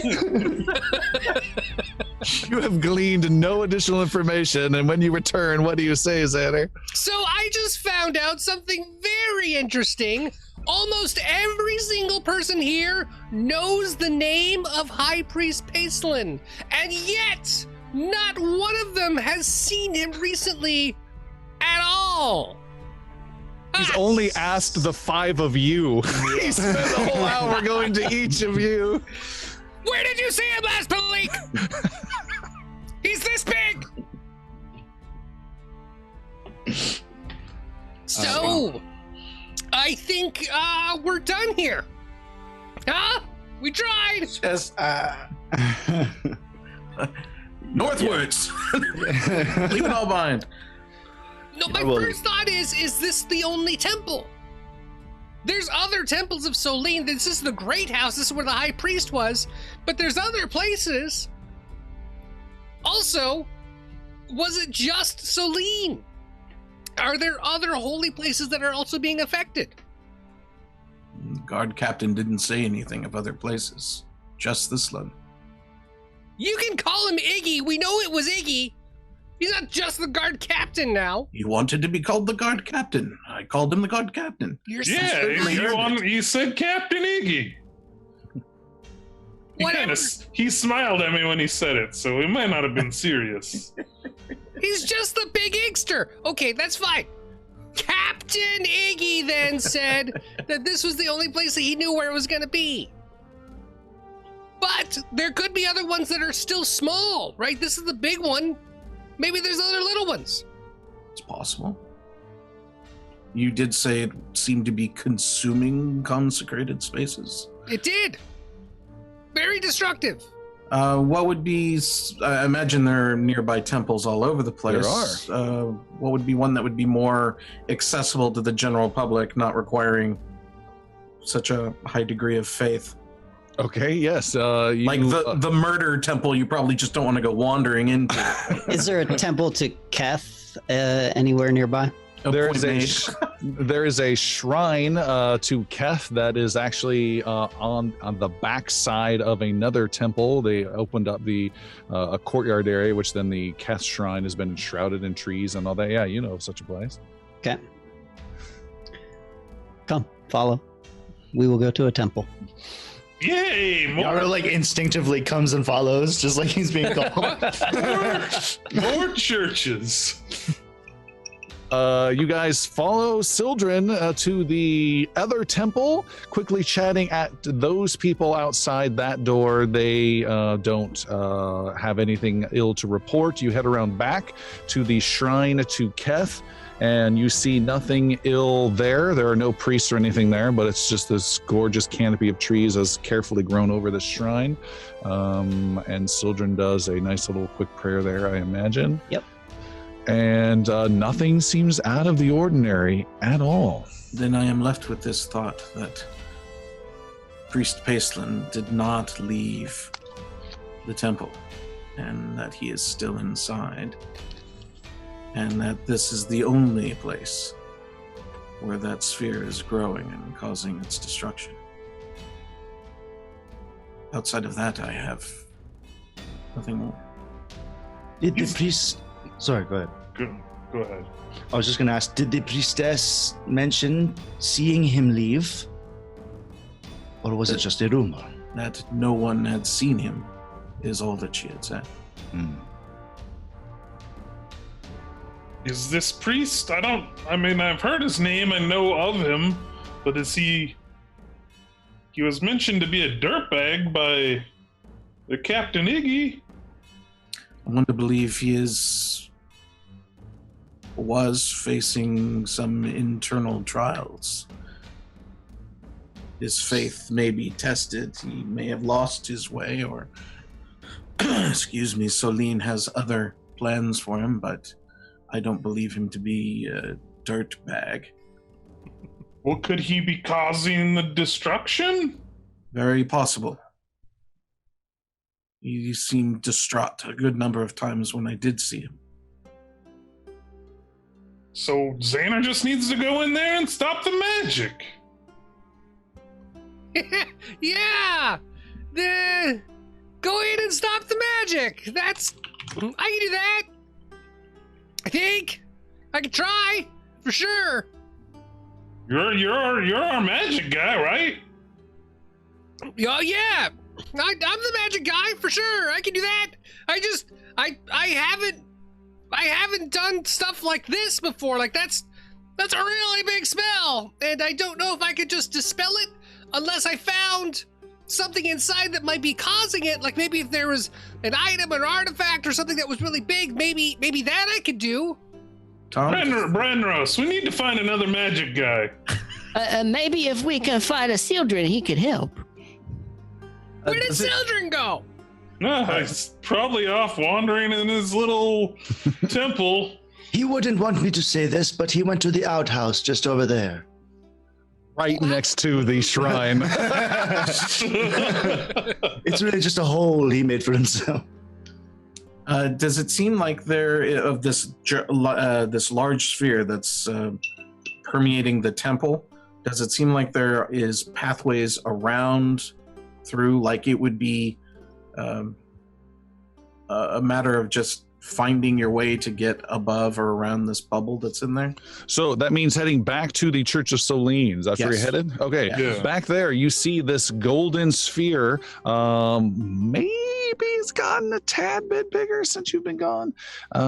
Is essentially passing slowly through the stone structure of the church and is sticking out from the vast majority of the sides. There is no path or entrance or anything like that. It's just like a big balloon that can pass through the walls, and it's sticking out from a large majority of the walls and the roof and the like. Did anyone ever watch that show Fringe? Yes. I'm thinking of in the alternate universe, that amber stuff that they would use to like seal the cracks in space-time. I was picturing that the same way. Yeah, Oh, okay, cool. It's an amber sphere. I'm sorry. It is opaque, right? We can't actually see through it. It's just this giant kind of magic wall. Or is it like the Battle of Hogwarts dome? We can see the church, but we can't touch it. I'll tell you two things. One, it is opaque, and two, as you know, I have a problem understanding the word opaque and translucent. So, so do with that as you will. Very opaque. The most opaque. It's Opaciest. totally opaque. I just don't know which opaque. Wait, I don't know. But it's definitely one of those. Yes. Okay, Well, can we get close to this? Let's go, like, poke it. we can't help but get close to it. He keeps getting closer to us. That's true. May I also just point out, I find it a little odd that Palik, not Yaru, but Palik has kind of just vaulted up in massive social status. Like, she's never heard of this high priest, and now she's talking about it. She's never met the king, and now she's just wondering, like, she hasn't earned this in any way whatsoever. It's just She hasn't rolling earned right on anything. through. She found a place, and she's making the best of it. And Yara's totally okay with it. Yeah, just interesting. All right, so two things. I can totally, probably, maybe do something about this, and I should probably get some help anyway, and I should talk to the guys at House Relmar. Let me see what I can do.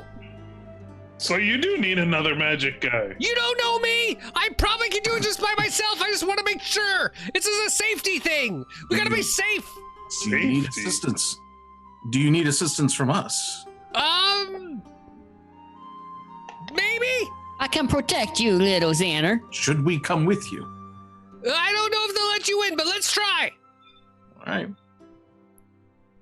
Let's back out of video real quick. No, we just need Jeremy and Chris to flip out. Oh, yeah. You guys are good?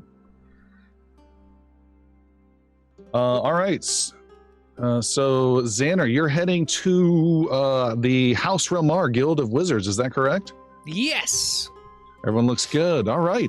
You head to that very fancy looking, mysterious, magical guild. It just radiates energy and magic. You are allowed to pass through. The doors are sealed. There's no one particularly there. There's no guards or anything. The doors are sealed. No one's allowed through magic, but they part as you walk on in. You pass through. You hear these strange, distant, echoey chimes as you walk into this guild, and you are quickly startled by your counterpart and peer, Enpator, one of the three guild masters here at the House Relmar Wizardry House. And he says, it is you again. It's me! And I brought some friends. We're concerned about the House of He Solene. closes the door before your friends can enter. They'll be fine. The House of Solene has a massive destructive evocation that's happening inside of it right now. Are you aware of this? It has been noted. Has been noted? What have you noted? It has been noted in the book of laws, yes. Okay, good. So we've seen it. Do you know what it is and how we can dispel it? It is a destructive force within that has been, for some reason, unleashed upon the church, and it is destroying all of the holy magic that is surrounding the temple. Once that is complete, the temple itself, by my estimation, will be imploded and destroyed instantly. I cannot tell what has caused this. Based on that information, would it not be in the best interest of the city and of House Relmar to protect the temple and anyone around it? Only the priests are out there right now. This has little to do with House Relmar. You seem to be making it business of yours and attempting to make it business of House Relmar.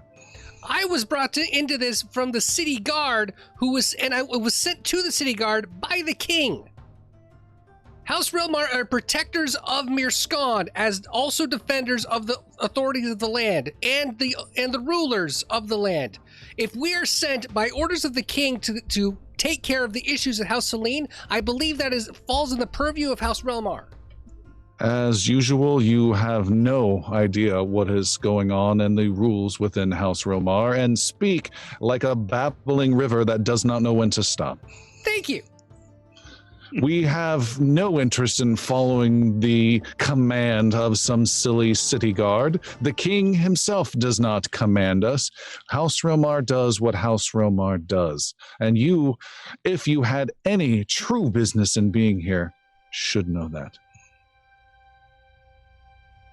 So, you're gonna help then?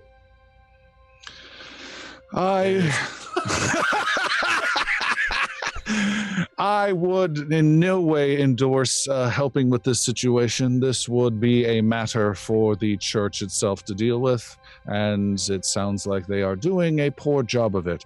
If you were so desperately in need of help, there could certainly be arrangements made for the house to step in, but it would come at some sort of price. It's always good to see you, Empator. Always good. It's a pleasure. It's a pleasure in my ass. Xander turns and storms out. Yeah, is that too bad for a title name for the episode? Pleasure. Probably is a pleasure in my ass. By the way, I was referencing the next. Never mind, he's gone. All right. But he didn't know that pleasuring his ass was on the table. Yeah. I will reconsider. It's no help. They have so many laws and they're so confused and twisted, and they don't do anything to actually help people. They just kind of focus on their own level of power. He's not going to do anything. That's unfortunate. Tanner's gonna have an aneurysm. So Don't where like do we hearing the go word from no. here? You said you didn't need them anyways. I probably don't. I just wanted to make sure, but there was You no just good. wanted to be safe. So we'll have to do it unsafe. Yeah. Let's go. Oh, I don't know what that was, but it sounded fun. Now what? Okay, so let's do this. Let's see if the priest can kind of create a small opening and hole and see if there's a way that we might be able to get into the sphere or attack it, or see what we can do to kind of bring the destructive down. It doesn't sound like there's been any attempt to destroy it or affect it or attack it. They've just been trying to stop it from happening because it's destroying their holy relics and the temple itself. I'd say at present no one's been hurt yet.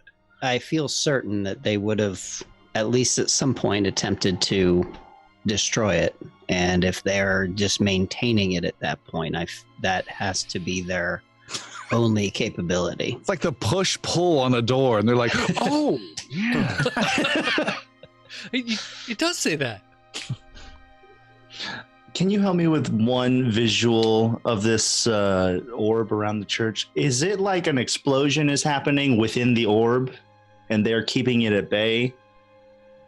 Or is it like two orbs and we can't? Yeah, I'm trying to figure out. Does it look like this orb is just going around it, and it looks like an implosion is kind of what I'm picturing in my mind. Like it looks like the building is starting to crumble from within. Yeah, the building. So you guys returning to the church? Is that correct? I All believe right. so. Yes. So the church itself, the structure is 100% intact. Looks great. There's still scaffolding where workers were working on it just a few days ago. The church is fine. There is this expanding golden, totally opaque or translucent a sphere that is huge, 2-3 stories tall. It's expanded and expanded. And the closest thing I can think of is imagining if we're like 0.00001 nanoseconds into the Big Bang, and it's just stopped at that moment right there. But there's but you don't see like the whole place is crumbling or anything like that. It's just expanding through the stonework. Okay. Soldern sends Yathane up and just over top of it, just to confirm that it's, not like, it covers the top as well, and not just some sort of open dome, I guess. All right. Yathane does fly up. You also notice Yathane is keeping a wide berth from this sphere and not getting anywhere near as close as you would expect. She does return and doesn't seem to be motioning you towards an upper area whatsoever. She's been unreliable in the past. You grab the neck and then you... Brenros would like to return. Not that unreliable. What's that, Brenrose? Brenros would like to return to Priestess Sana. All right, you see her there. She is chanting and joining some of the priests. She stands up upon your arrival and says, what news do you bring, Sir Brenrose? My companions and I are unable to find the elder priest in the town. Obviously, we haven't searched everywhere, but what we have has yielded no information. No one has seen him come or go. Is it possible he's still inside? I do not think so in any way. And there has to be some way to restrain this further or diminish it entirely. What would you need for that? I do not know. We are able to maintain as best we can. I think before morning hits tomorrow, we will not be able to maintain. And once we lose our grasp, it will continue to expand, and I do not know what the end result will be.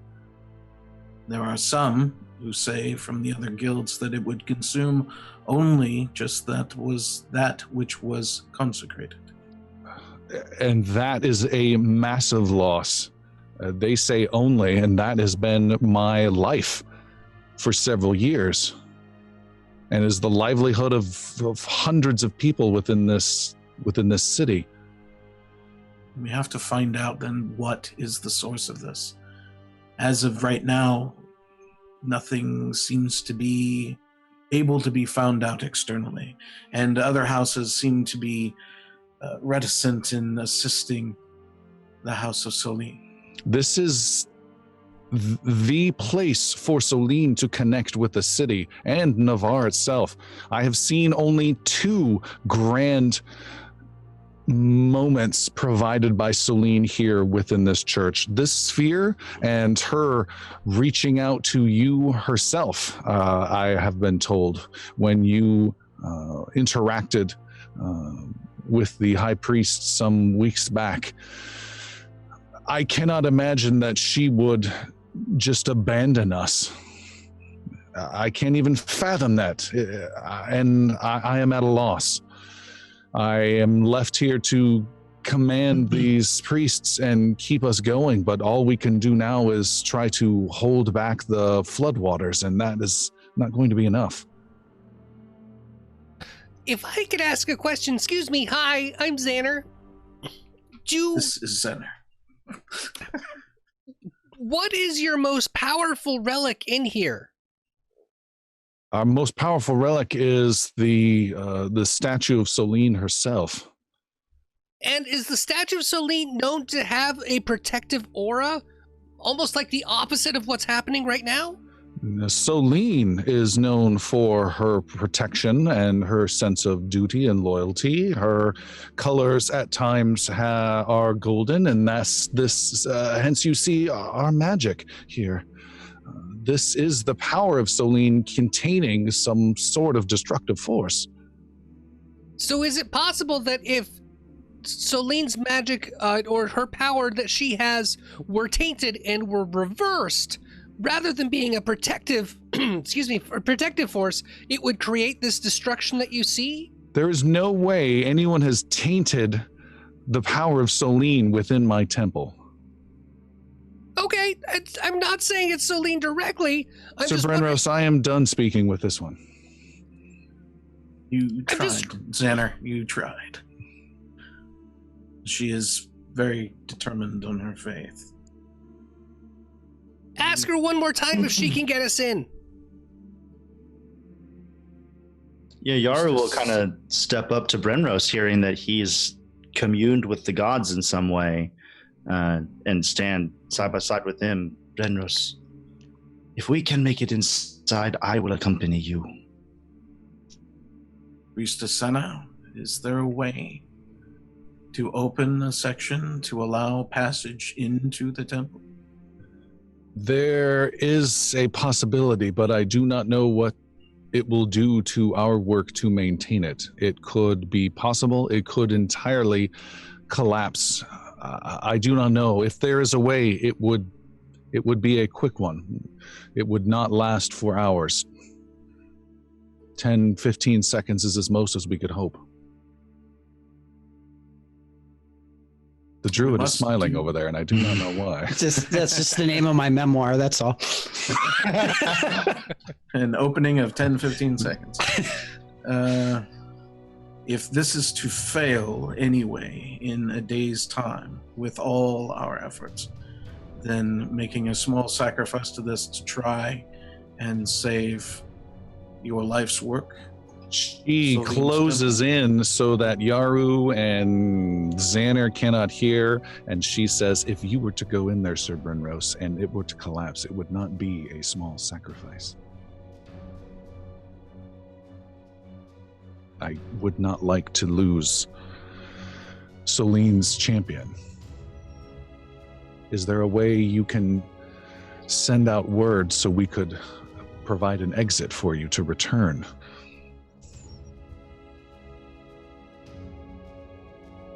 I feel your plan is foolish and reckless, but I do not know of a better one.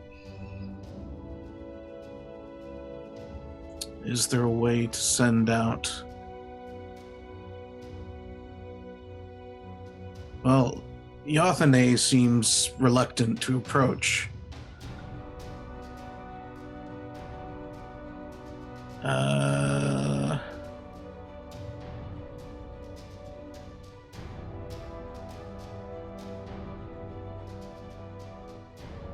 Yes? I have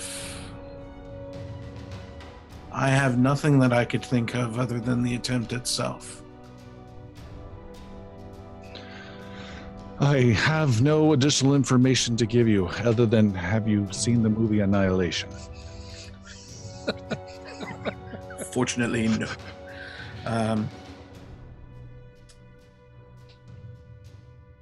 Yaru has, so he backs away. Not the bear. Who's this Kobayashi? Then let's proceed. She whispers something to several of the nearby priests, and then she says, we are ready when you are, and I would recommend that you be the only one to go in, Sir Brenros, or you at least be the first to go in. I could ask none of you to go along as I don't know what to expect. So I will leave it at this. A blessing to all of you. You can't go in there by yourself. As the saying goes, Sir Brenros, you go, we go. I'm the magic guy! This is my freaking idea! After you. Violence in his eyes. You're last in initiative. Then Brenros will approach as though he's waiting for this opening to appear, and in preparation for that, probably assuming a more customary, very formal response to ceremony of interacting on one of the more intimate levels with Soline's rituals. Okay. All right. Sir Brenros, you're standing there. Are you going in a proper, respectful, I am going into the house of God type moment? Or do you have sword, shield out? What's your approach to this? This is still the Temple of Soline, so if this is a crazy interaction of the gods there, I'm going in as an official to the goddess herself. So I will go in prim proper, so the shield is away, the sword is away, probably kept in some ceremonial fashion. Probably since her her favored weapon is the sword. Maybe the sword can remain out, but It's up to you. You tell me. Isn't there an image of her on your shield from way back when she first appeared? There's a marking that she carved into the shield. Yeah. Um, I'm just saying. I mean, no, that's a great idea. Let's do that. So if there's a figure that has a certain pose or outline, I will try to match that as I go in and respect to the goddess herself. What does that have to do with your shield?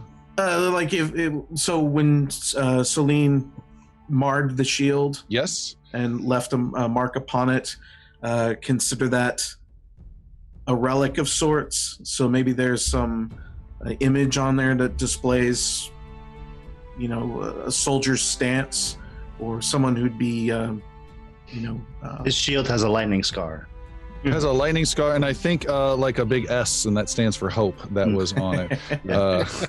Is all We'll do it this way. So the shield's away, the sword's away, and Okay. entering in a bowed, respectful manner. All right, Sir Brenros approaches. As she does so, there's a little bit of quietness from the prayers of the priests that are behind you, and the golden sphere, a section of it, starts to fade and become much more opaque or translucent, and you can see through it and can see the doorway, the grand doorway into this huge, gorgeous door has been left wide open. You can now make out that it's there, but there is a black film of some other field that's between you and it. So it's essentially the golden sphere, and now it's you can see through it, and there's just now this black field right behind it that you are approaching, Sir Brenros. Okay. Oh, they weren't going to take care of that one too? For the black field, so I've approached, I've bowed my head, I'm walking through the first field. Yes. As I go through the second, the shield will come out and I push into it with the... All right. Make a fortitude saving throw, Sir Brenros, as you start to push and physically make your way through this black field of magical energy. look, Christopher. Saving throw is a 29. Yeah. 29. You are hit by chaotic energy that snaps at you for a large amount of damage, but your shield and your own fortitude seems to defend against and have a certain resilience against this chaotic energy you have never felt before, and you take only 2 points of chaos damage as you feel the slight little pulling or burning or tearing at your fabric, but just very, very lightly. More so, though, you need to make a willpower save of 31 or higher, please. All right. It's always bad when you tell us the target number. You don't like that one? Let's see. That is an 18. Burn it. Okay. We're gonna go ahead and burn the hero point because I rolled All right. a 3 for that, so we'll do that. And 22. And as you push through, you feel a certain loss in your bravado, a certain crack and tear within your very faith of your goddess, and you have been stripped away of your lay on hands ability as you enter. You are still the man that you know you are. You are still a champion, but there's something not right in the state of Denmark as you enter this place. Right behind you comes the rest of the group. Was that the decision made? Yeah. All right. Each of you take half the damage that Brenros ended up with, which is just 1 point of chaos damage to the lot of you. Brenros's first efforts were more significant than even he realizes. And you guys follow Brenros in. As you go in, you find yourself, I think 1 or 2 of you, Sildren for sure has been in this temple before. It's way over fancy, way too much money spent on it in the last year or so. A lot of it coming from the Senate coffers. As you go in, it looks like it is an empty temple that hasn't been used in several years. It's quiet. It is dark. It is gloomy. There is dust on the ground. It is not the place you know at all. In the entrance, there's a statue right before you. You can see some side chambers, a main prayer area to the side, a main statue area, but everything's just very dark and gloomy. But Brenros, up at the front, you can see there is a strange form made of strange squirming little tentacles, almost like a bundle of tentacles in a core section. They're just dripping off. And this form is hunkered over, maybe, I don't know, 50, 60 feet away. And it is hunkered over this small sphere of blue holy energy. Make a religion roll. Make a religion roll. All right. Okay. So before doing this, can I have done Vital Beacon? Sure. Thank you. It is a 30 for that religion roll. With Nice a roll. 30. You recognize these are blue areas. This is a blue area, the last remaining blue area of consecrated space within the church, and it is being slowly devoured by this creature. This strikes memories of readings from long ago. These creatures called Vires that are brought in to cancel out a consecrated area, not to make it evil, not to make it vile, but a chaotic feeding frenzy like piranha upon a holy space due to something going terribly wrong. And you see this creature is tearing at this little sphere, this small sphere. It's maybe 10 feet wide. It's nothing like this giant golden one, and it's feeding and tearing this bluish magic away. And then as you draw your sword warily, you can see there are several more of these blue spheres, about 3 or 4 of them, but also several more of these creatures. And as they see you coming, they immediately start to scatter. 1 or 2 start charging towards you, whipping their tentacles in and screeching. Others start racing towards the other sections of blue spheres to tear away at the last bit of holy space. And we have some combat, everybody. So let's go share this map. Hopefully it'll come through this time. And then we had some challenges looks last good. time. Looks All right. great. Oh, wow. Yeah. And I'm going to show this with our viewing audience here as well. It's a nice map. Yeah, it's Yeah. really nice. Good job, Tom. I can't see. Oh, there it is. I can't see the map. All right, we've got that. And let me go to battle mode on our video. Make sure everything's coming through gorgeous. Looks great. So we've got these strange Vire creatures that have come from some unknown plane of existence that are devouring this space as though it's full like like white blood cells or whatever that works, going against the bad stuff. And you guys are not supposed to be here in their mind, and they are voraciously coming at you. I have rolled initiative, and let's see where we are at. First up is, holy moly, as it should be, Sir Brenros with a 30 on the initiative roll. Wow. Wow. Look at that initiative. Yeah. Let's see here. Of the creatures here in front of me, I see the one tearing. You said a couple were charging at me? Yes, there are the one that is about maybe 60 feet in front of you next to this sphere of blue energy is stopping what it's doing and is just about to start running toward you. Okay. I will advance to it with 2 full move. Okay. And, I went all tumbly. No idea why. What's your move speed? It's a 20. 20? Is it 20 or 25? It makes a difference. It does make a difference.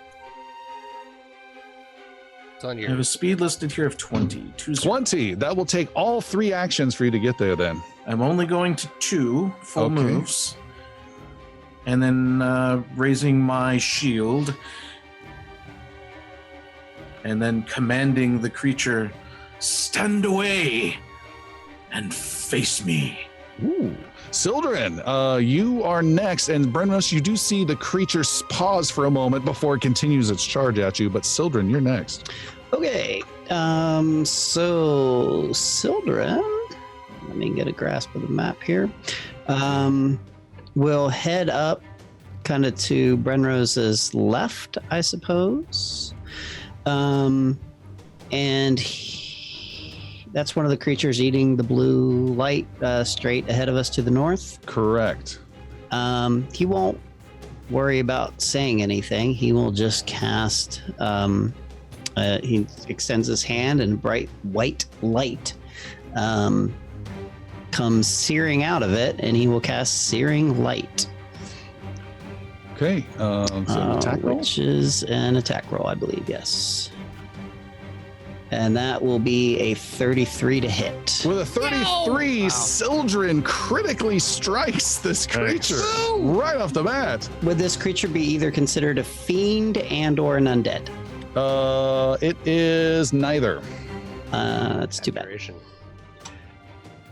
Did you critically nothing? Did you just nothing critical? Okay. That's not a nothing. So That's not enough. Holy it moly. takes 42 points of fire damage. It would have doubled that out. I would have had if it doubles the damage if it were a fiend or undead. So that's Jesus. fire damage and 42 points. Okay. Can you just imagine like having to tally that all up normally? That is a lot of it. Double checking. Okay. His identifier is there. You did 42 points of damage. You lash out with this searing white light, and it connects and it burns. Several of its tendrils that make up its body are seared off and go flopping across the ground, but it does not stop the creature. It is wounded, but still charging. And next up is Xander. Hold on. Is Yathane there? Yathane did not follow you in. Okay. So I kind of suspected. All right. She was like trying to back away on your shoulder. She Yep, wasn't keen just on shaking her head. I find myself a new druid.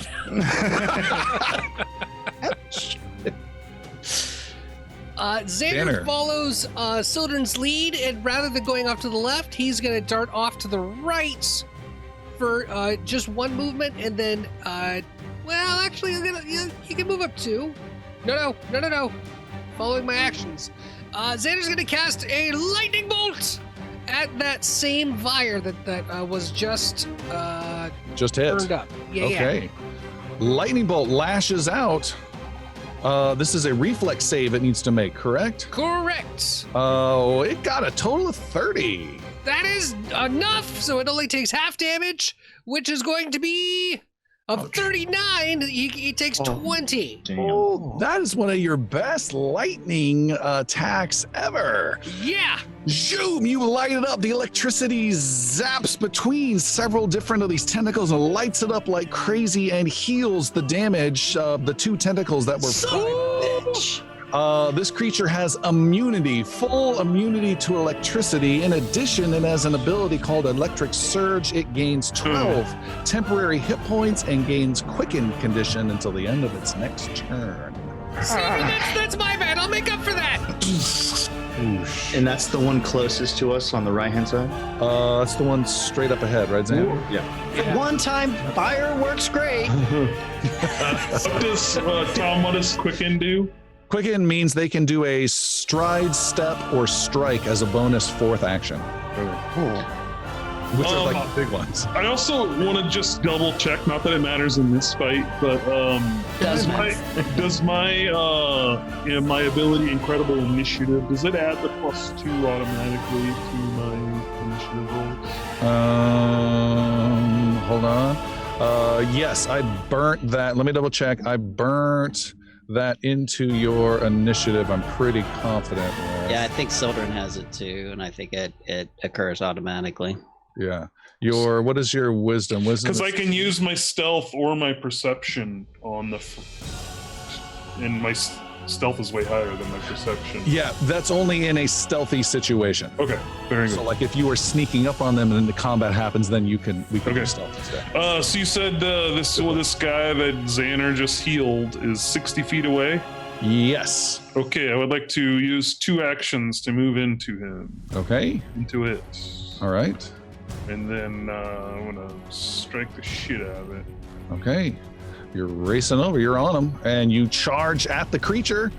And getting in the way of Brunrose's shield, by the way. It's a 31. 31 is a hit. Nice. For +2 6.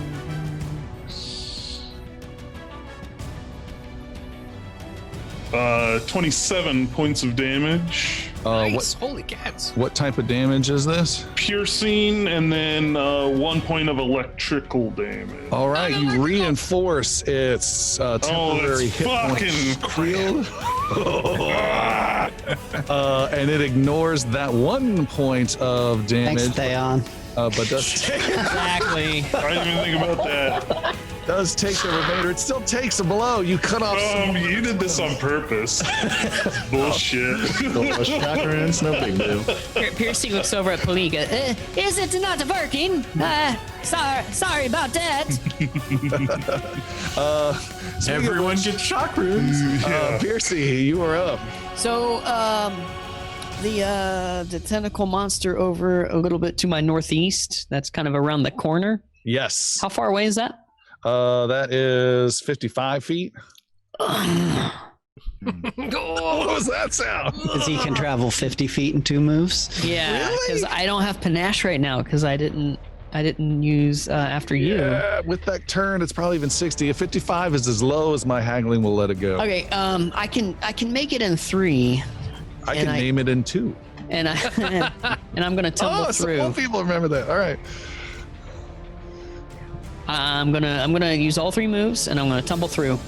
Oh, okay. You go racing towards him, hang a right turn towards the next one, and tumble through.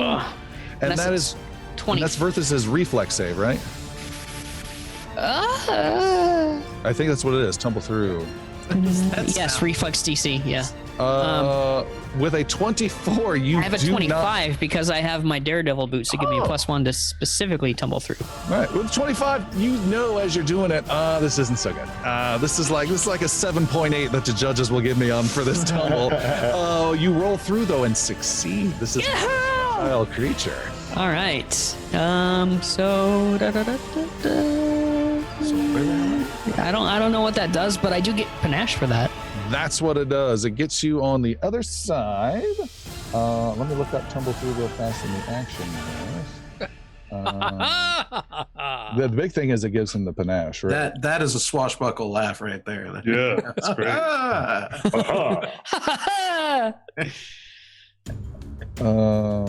What did you just did tumble through? Except Piercy's laugh would be like on the 8 he'll be yeah. What does the fox say? What does Piercy say? You move through the enemy space. You just move through the enemy space to get to the other side of him. Yeah. I'm on the other side and I have panache. And now you've got your panache. Okay, next up is... Don't get killed, please.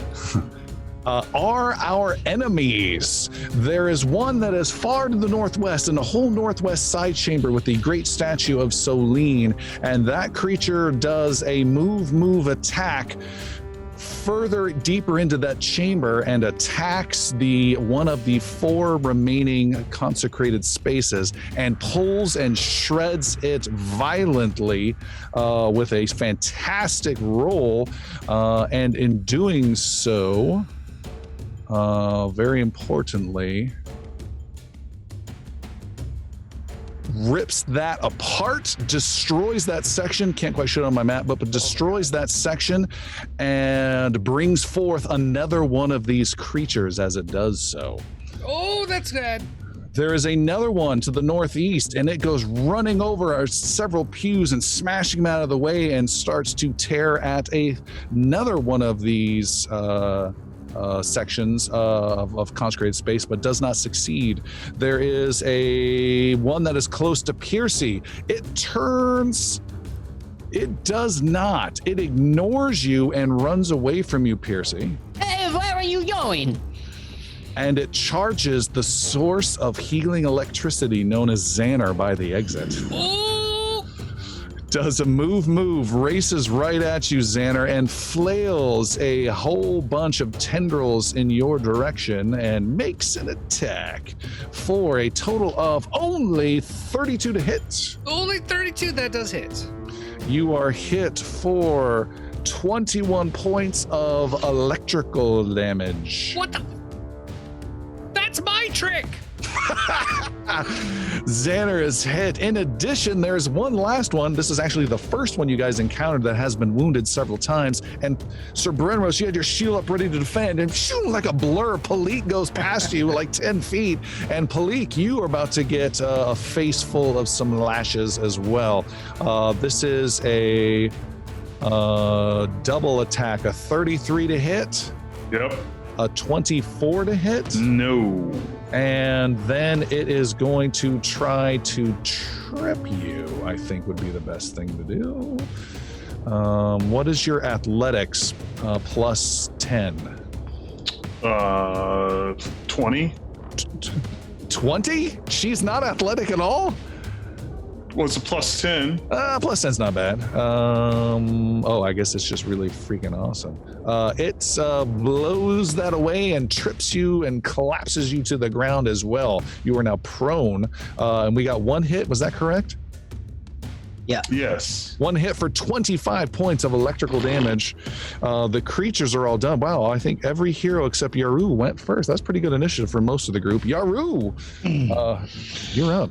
Yaru sees everyone running, and then he sees a flash up in the northwest of a creature running away. And then the one comes right up on Xander, so he's going to run to flank this closest creature.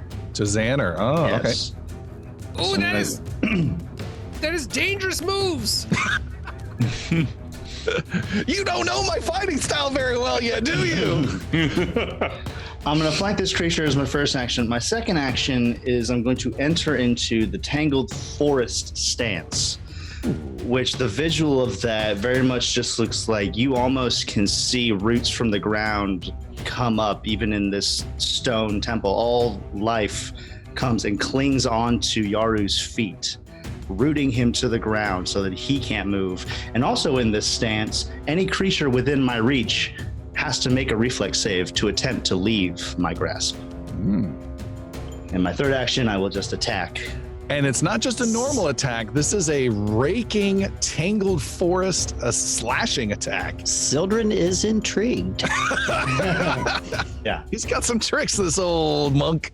Oh, it's like the whole visual with the tangled like branches and roots and things. So my first strike here will be a flurry of blows. Oh, is that one action? Mm-hmm. Wow, so you get 2 attacks. That's fantastic. Not great for that first one. 22 to hit for the first one, and an 18 to hit for the second. 2 4s. All right, but the All right. attacks themselves are not so great. The first one connects. Okay, good. Right. Don't hit him with electricity. He looks at his hand wraps and is like, fire, ice? Yeah, 20 points of damage. 3 of that is cold damage, and 6 of it is fire damage. All right, you hit and boom, and you can see some little ice sparking every time you make a hit, and then some flames sparking. You notice your right hand, the flame hand wrap, isn't delivering as strong as punches as the cold one, by the way. Okay. All And I right, can't choose to do ice or fire, can I? You're doing It's both just- at the same time. Okay. Both at the same time as the end result.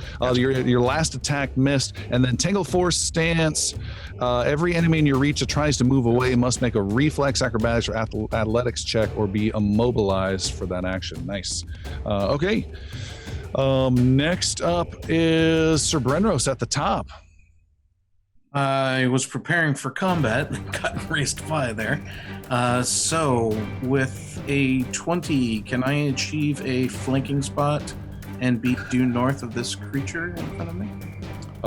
Yes. Then will be my first one. All right, you and Palik are on either side of the first one. My second one, second action or whatever it takes there, is to nurture some sort of connection with this consecrated bit. reach out to it, take it in, or just reach out and tell like Celine, I'll help as best I can. All right, you gain 10 temporary hit points, plus 2 to your next attack, and plus 1d10 law damage to your next attack. Wow. You are filled with consecrated energy as you Law reach in. damage? Law, as opposed to chaos, lawful damage. Not law, lawful might be a better way to say it. Then, without wasting a single moment, I will lash out at the creature.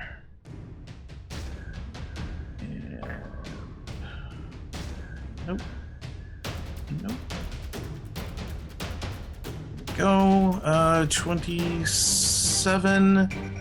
And was there a plus on that for the hit? Plus 2 because you're flanking, and plus 2 more for the consecration bonus. So that is 30, a 31. 31. You have hit the creature. Fantastic. That is 12 points of damage. And an additional d10 from the consecrated energy you just pulled out. Come on. Won't roll. There we go. And 6 more. All right, you shred apart the temporary shield of electricity it had around it from Xander's magic, and then do more damage beyond that. And you are good. Xander, you are also flanking a different creature, you and Yaru. Okay, Yaru, I don't want to hurt you so much. That's okay. Just don't lightning this thing, okay? Okay. In that case, I'm gonna go to my burning hand. I knew it was coming. No, Ray of Frost, Ray of Frost, Ray of Frost. It's too late. We've called it. So get Xander cast burning hands. Oh, that is a reflex Save again on that one. Oh, it senses the magic. It tries to leap out of the way. It gets a natural 20 and avoids it entirely. Oh no! However, there is a Master Yaru who needs to make the same roll. I just have to beat a natural 20. I need to beat a 24 for half damage. Yeah, 24 or higher. Oh my god! A natural 1 is rolled. Okay! So Let's go ahead where's and it gonna- burn one of those 0 points. All right. To burn 2. Hold on. Two of them, Doesn't yeah. count. Doesn't count. I'm gonna burn both my hero points. Just burn one. I'll burn one. Oh, thank you. To help you Oh, out. good lord. Oh. That's better. Ooh, that's much better. 27. Okay, good. So that is a success of a reflex save. Unless you have some additional ability, Yaru. I do not. Okay, so half damage. Go ahead and Nah. re-roll that damage there. Only the bottom half of you, so it's 9 points of fire damage. Damn it, Xander. Whose team are you on? I'm sorry. It's sneaky. Yes. Yeah. You're healing them. You're hurting us. It's not the way it's supposed to go. I'm also gonna do this. It just to defy children, Xander will throw an elemental toss of fire at the creature that dodged. All right. So at the Vire again.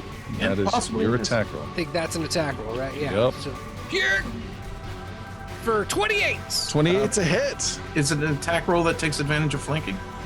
No, those are melee only. Oh, okay. Sorry. I know nothing of magic. 13 points of fire damage for that one. 13 is a hit. It doesn't do as much damage as you're expecting, but it does burn and singe the creature. 13, you said? Correct. Okay, got it. Next up is the one and the only Palik. I gotta Skip Sildren. I skipped Sildren entirely. Sorry, Sildren. Oh Thank you for catching that. Yeah, no problem. Sildren is going to head over within melee range there of the kids. He's going to reach down and basically red roast the kid. he's going to cast a new spell that we haven't seen before from Sildren. If I can find it, I have it. It is Where the heck was it? How did I just cast it? From your imagination. Resist energy, and I can choose which type of energy that it resists, and it shall be electricity. And let's see, that does. Let me frickin' find it. I had it. What the hell? I have it. Do you need some help with it? It's in Piercy's cheek pouch. Yes. There it is. Okay. So, shield of elemental energy surrounds Palik. I get a choice. Electricity is the one. The target gains, its gear gains 5 resistance against the damage type you choose. This is cool. And at heightened 4th, since I'm 4th level, is that the heightened? No, you have to cast it at that level. Okay. Yeah, so I cast that, and that's all 3 of my moves. All right, that gives you resist 5 to electricity for I think like 10 minutes. Yes. That's really clever. I like that. That's heals saved is what he's doing. And also, you should spend a little bit of time to interact with me, Palik, because I have the vital beacon up, so you can get healing. Yeah. Okay. Touch me, baby.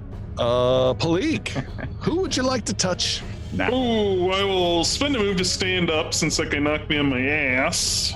I will, at Sildren's behest, I will graze his thigh on my way up. Inner thigh. Inner thigh. And I wink at Xander while it's happening. Sure. What the? He's taking mental relationship damage during. And then I will. You're healed 24 points. So actually, with the Staff of Healing, it's +2 to all of my heals, so 26 Perfect. points of damage. So it's an inner thigh thing and involves a staff. Mm-hmm. Yeah. Mm-hmm. That heals me all the way. Thank you very much. And then I will strike with my rapier Okay. for a 25. 25. You pierce somehow this intersection surrounded by tendrils and connect. For 16, 2 of that being electrical. All right. With 16 points of damage, you do most of that as damage. Okay. Where is it at? Right here. Hold on. There we go. And then it shields up an electricity, protecting itself from even the slightest bit that you did. Yeah. And then it also quickens its pace as well. You're done? That was all 3 of my actions. All right. I'm assuming touching, getting that heal was Yes, that was cost an one. action. Yeah. Piercy, you're kind of all alone. Your creature ran away. Piercy's gonna go after this creature to the northeast of him. Great. Over What's your by move these speed? pews. 40 now. It'll take 2 actions to get there. Okay. Lord. So 2 actions, and with the 3rd action, we're gonna do short sword finisher. With Really? Gonna burn the panache. panache. Oh yeah. You gotta attack first. Oh yeah. Sorry.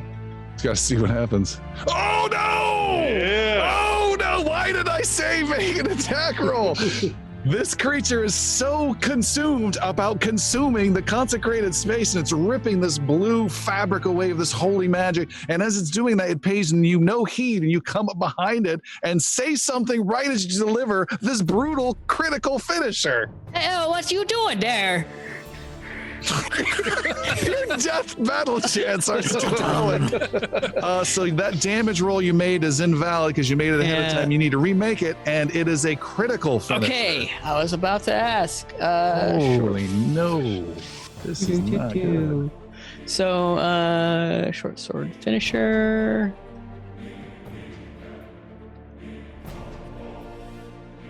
Is 46 plus.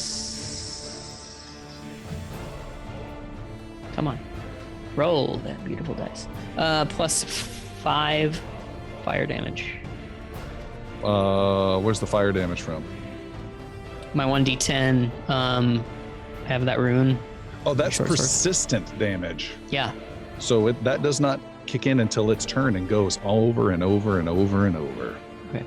I will add that. That is great. Otherwise, 46. Persistent. That's a solid hit. That is huge. One single blow, you do a whole bunch of damage. The creature squirms, its tentacles flailing at you and your weapon, and it's burning on the inside as well. And unlike Try some not of the to other heal that one, attacks, Xander. unlike some of the other attacks, you're not generating any electrical magical feel around it I either. am not. Finally, the creatures get to go. There is one to the northwest near the statue that has just torn open one of the sections and revealed another creature within, and it runs towards Sir Brenros, charging across with 2 actions, and then it strikes at you, Brenros. You turn around just in time to deal with a 21 to hit. I'm going to assume that's a Just deflected off the surface.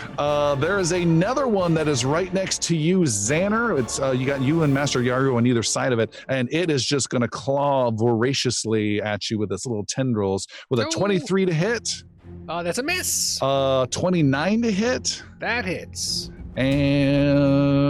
and yeah, and then a 28 to hit. That hits too. Oh, I'm sorry. My AC is a 23. I did not have shield raised. So he hits with all 3 of them. All 3 times. Xander's been hit for 16 plus 15 plus 26 is 31, 41, 51, 57 points of damage. That You leaves hear Xander- terrible cries as Xander's just shredded. I got 1 hit point. Really? Yeah. It's like a jellyfish, this 8 feet tall, just started tearing him apart somehow. He checks his Apple Watch to verify his hit points. Holy moly. Piercy, this creature that you have impaled on your rapier, it was a short sword. You have a short sword, right? Uh-huh. Right, on your short sword. It then starts to close in around you and attack you, which is bad news. The good news is it's no longer tearing at that consecrated space behind it. It strikes at you with a 30 to hit. Oh, yeah, that hits. Okay. Yeah. A 32 to hit. That hits too. And then you get +2 on your next attack as it continues to squirm on your blade with a critical miss on its last attack. But you do take some damage right off the bat. This is some pretty heavy damage. Total of 55 points of electrical damage over 2 attacks. Okay. Jeez. Holy moly. Yeah. Wow. Sildren's head keeps whipping around as more and more people are screaming. There is one creature that's surrounded by Sildren, Palik, and Sir Brenros, and it makes an attack, and it lashes out with its tendrils at all 3 of you for 2 actions. And here it comes. It attacks Sir Brenros with a 36. I forgot something. Success? Yes, what did you forget, Piercy? I forgot my opportune riposte. Oh no, wait. Yeah. My opportune riposte. When a creature critically fails a strike at me, I get to take advantage of the opening there, and I get to make a strike. Then add that bonus I told you to that opportune repose. Okay. That's great. So we're gonna do where is it? Actions. So it's just short sword, no panache. 25 to hit. Is a hit. 27 actually with your plus 27. It's still a hit. 11. 11 points of damage. I'll add it to you. And then back to the swiping attack in the middle of the chamber. Brenros, you got a hit. Palik, it is. Reroll or is that? No, it's good. And Palik, it's a Okay. 28 to hit. yeah, that hits. All right, and then Sildren is a. Let me double check the ruling on this. It makes a strike against each creature within reach. This seems super powerful. Just double checking. Hold on. Each creature within reach, its multiple attack penalty increases only after all of the attacks. You have been hit for 30, Sildren. 30 to hit. Yep, that'll hit. All three of you have been struck. Brenros, it is 14 points of damage. 26 to Palik. Don't forget your energy shield kicks in. Reduced to 21. And the healer Sildren takes 31, almost 100% max damage. Oh my god. That was a bad one. Fun.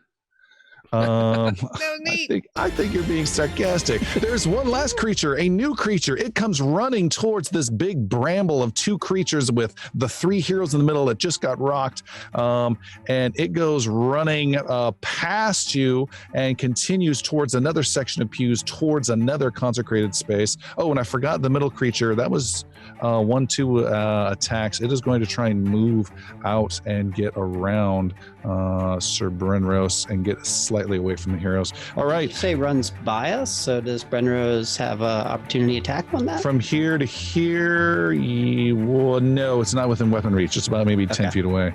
Yaru, what are you going to do? Yaru sees Xander looking a little woozy. He's just like, with your remaining strength, please use ice. Ice will work. And I'm just going to keep attacking this thing. I'm going to use a flurry of blows first. Okay. In my Tangle Forest stance, of course.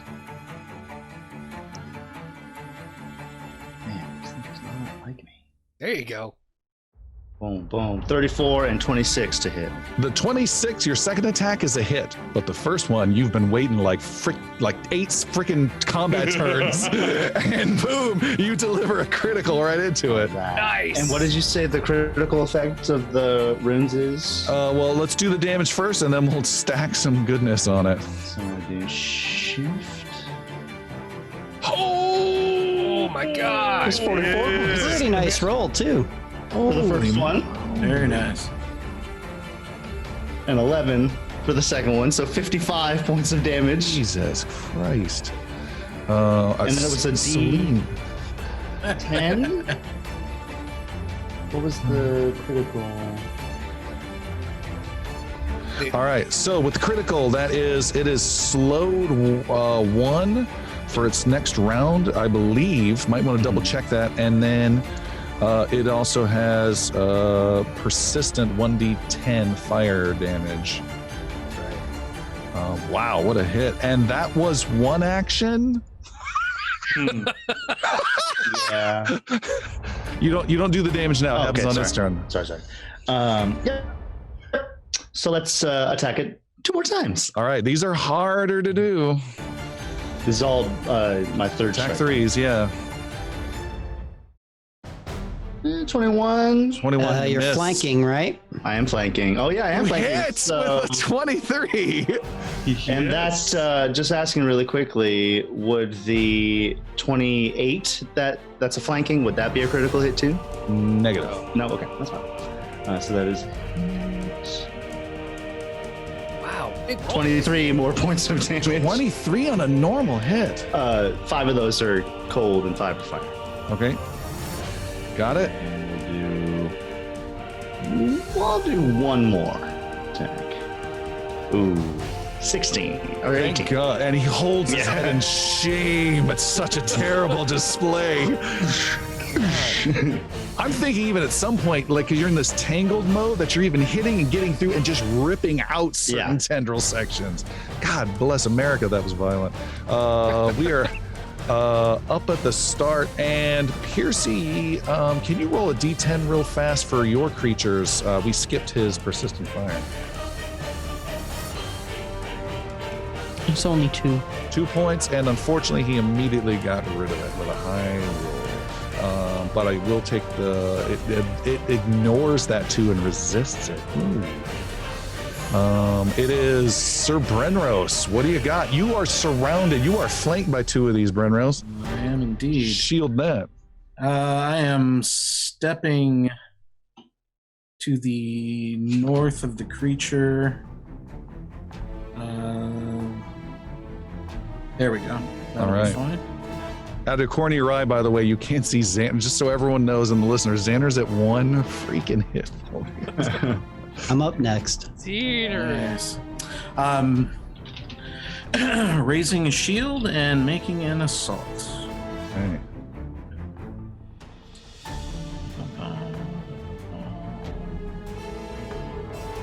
And that is a 39 to hit. Ooh, with the power of Celine behind him, Brenros, you deliver a critical hit.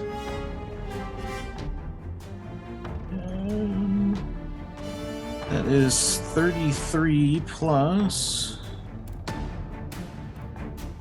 36 in total, all damage. And Brenros, you cut down the first Vire of the battle. It is slain. Yeah. How exactly does it die? It collapses like some weird IKEA hipster beanbag type chair that seems cool and comfy, but really isn't. And it just collapses in this big heapy wig mat on the ground. Fantastic. All right, Xander. Do you skip me again? Children. God bless. What is going on? Hold on. I'm checking this again. I'm just gonna go move. Master Yaru up at the top of Sir Brenros, hitting. I don't know why. All right, Sildren, go ahead. Thank you. How far away am I from Xander? Xander is 65 feet away. I didn't move very far. That's Also, troubling. making a note, Sildren, I removed 1 wounded level from our Scourgeonar battle. You still are wounded 1, as it has not been a week for you. Got That it. makes sense. It does. Okay. 60. How far? 65 feet. 65 feet. Okay. So I move 35 feet towards him, Okay. taking me down to 30 feet. And then I will cast my top level heal spell. So you smell nice flowery spring type things going on there, Xander. This guy smells good. And you are healed for 49 points of damage. I saw ones thrown there, and you're still healing for 50. Yeah. Yeah, Does that that was include kind your of a greater weak staff? heal. Oh no, 51 points of damage. Whoosh. You know. Thank you very much. Stop getting hit. Is this? It's very uncomfortable. Xander. So after smelling some beautiful autumn leaves and getting this revitalization, Xander's gonna start pulling, hearing the words of Yaru kind of echoing through his head. Xander starts, Alistair's like, thank God. Xander's aura starts kind of forming up around him in a really, really solid blue, like an ice white blue that comes up from his feet, goes up through his body and out through his hands. His eyes glaze completely silver as Xander looks up to the sky and starts creating a huge funnel of clouds and ice and hail, and creates an ice storm right in front of him. It is a new spell that he's never done before, but really, really called on it when Yaru called it out.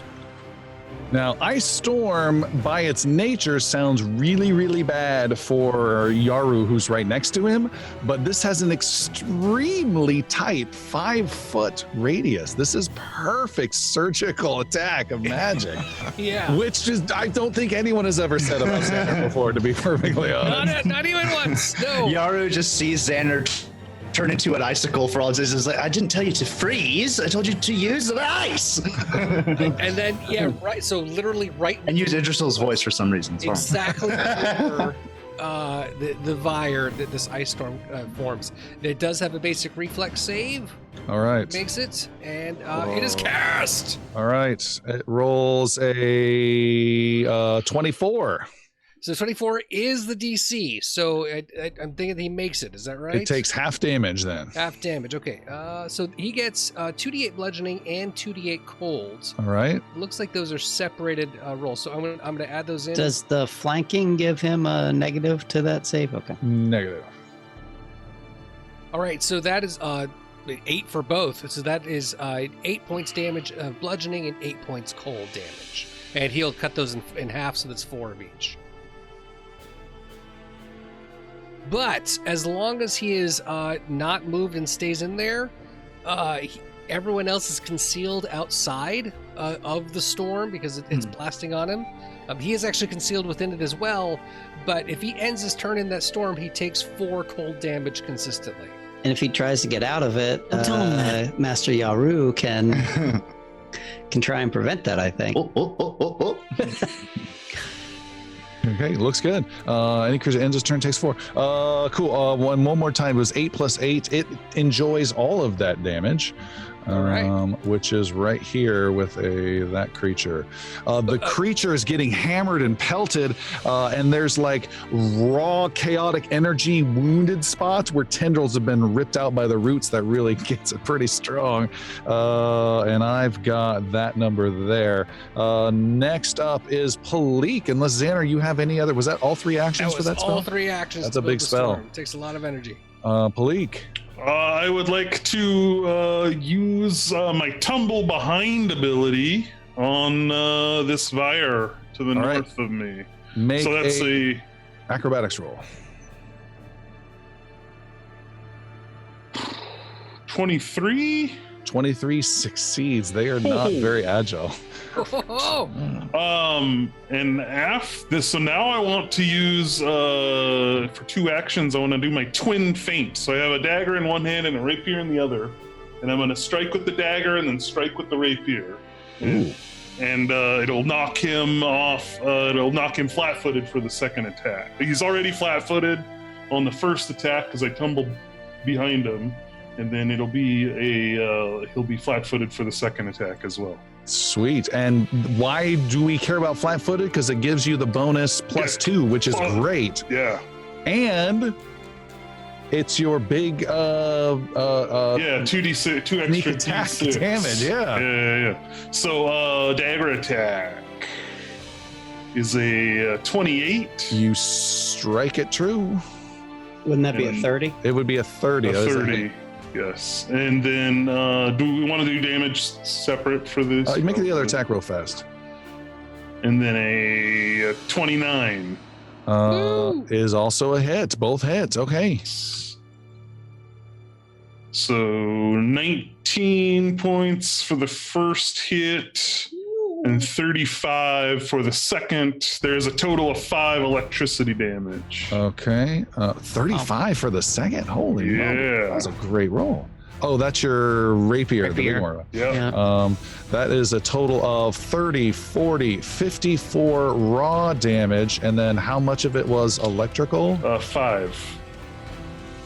All right. This is the first time this creature has been hit. You do this double huge massive cut and damage, and it does damage. You hack off sections. You pierce the creature's squirming in pain, and then though it does Twin. So it ignites the twin distraction as well because I hit on both of those.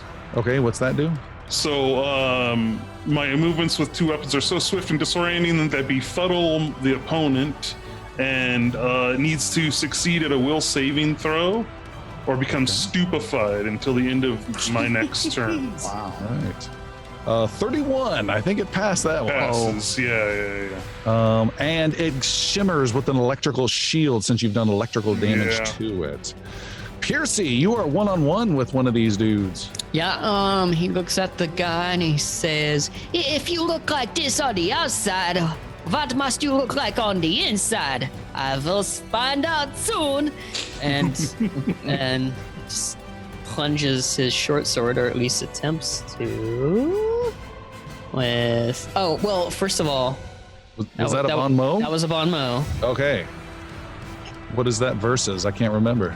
It's been a while. Why do you ask these things? Will save? I think it's will. Versus the target's will. Say your diplomacy versus the target's will. Okay. So my diplomacy was 22. All right. The creature ignores you in every single possible way. Ah. Actually, does that even apply? Let me double check. I was wondering that about abjuration. General linguistic. Yeah, it doesn't have any effect whatsoever on this creature. Okay. Then I won't try that again. So instead, we just go for two. He just kind of like. It just slumps its little tentacles and looks sad at the insult. If I didn't hurt your feelings. And we're gonna do some attacks, some Right. normal You've got attacks. some Canadian in you where you're just like, oh, I'm so sorry. Natural 20. Nice. Woo! That's French Canadian. I'm gonna stick with that. So here's my damage. No, you're not going to re-roll that. 18 All right. points of damage. Oh, it's a critical, right? Critical, yeah. Yeah. Reroll that. 18 plus 11 Plus is 11. 29. And then he's gonna have persistent at the end of his next turn. He already has that. He doesn't Okay. stack. Doesn't stack. And That would be then great. so that's my One action, second one attack.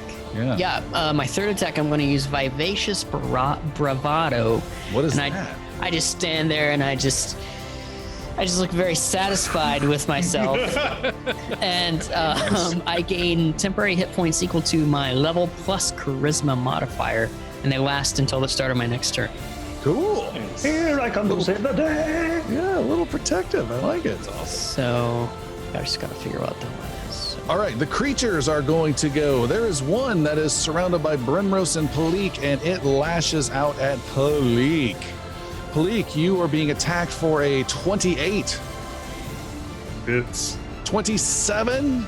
I'm going to use my nimble dodge reaction, and it won't hit me How so? What does that because it adds a +2 circumstance bonus to my AC. do? Okay.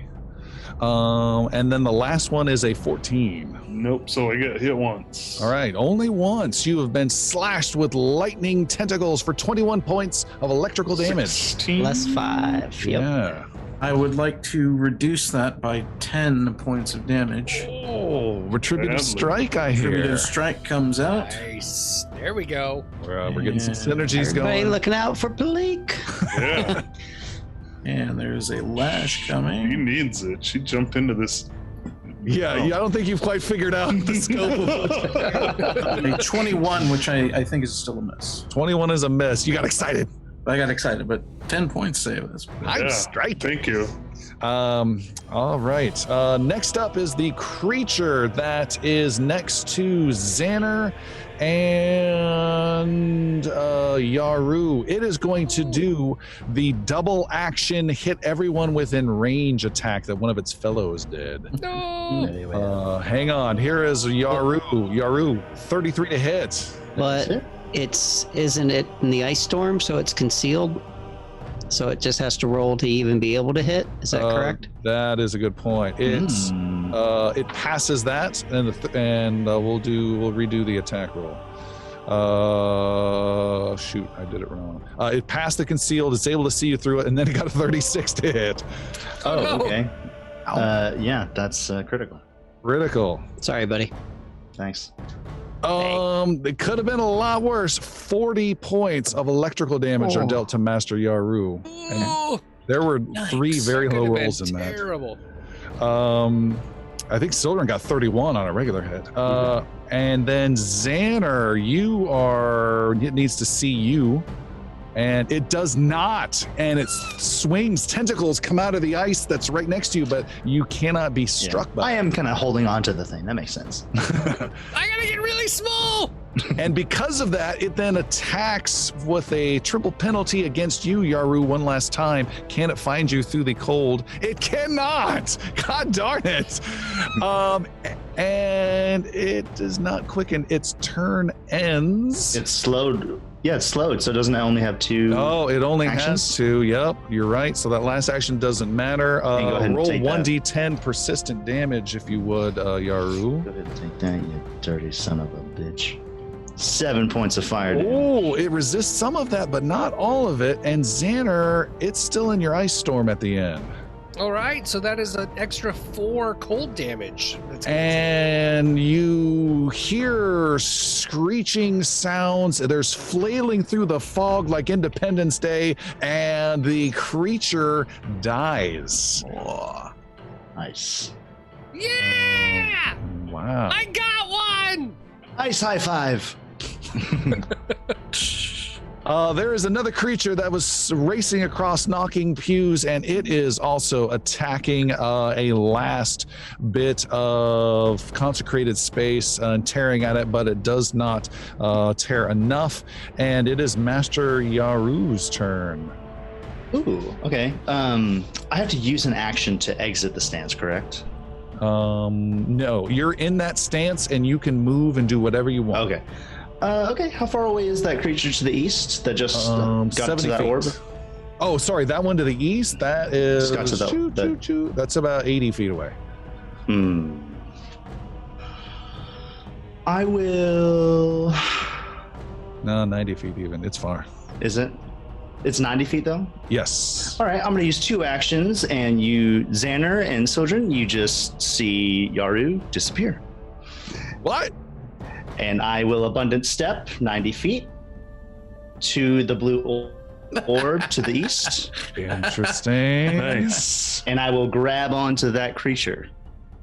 This is very odd and interesting. This is abundant stuff. Oh, like your My ki, teleport. chi, whatever spell. I'm going to use a focus point.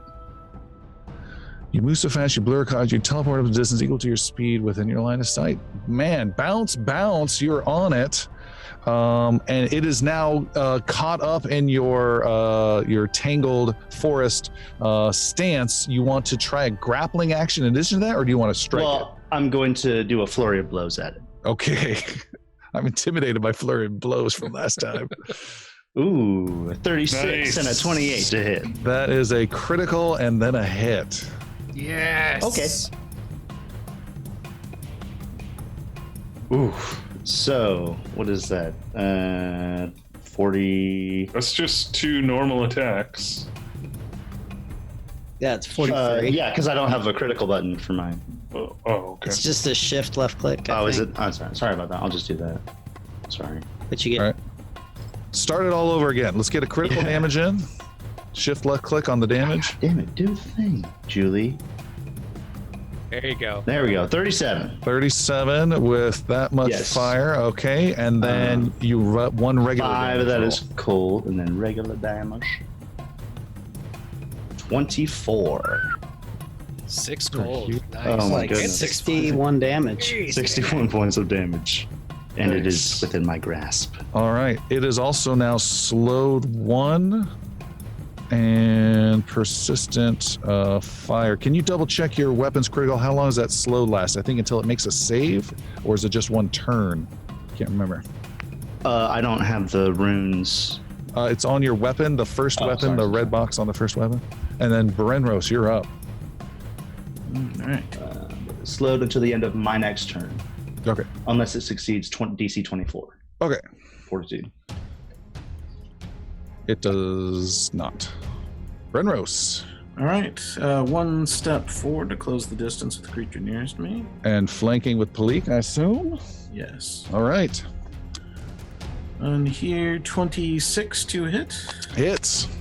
Nice. is 14 plus 24 in total. Where'd that 10 come from? That was the law damage. That is Oh, that was only for the first attack that you only did. for the.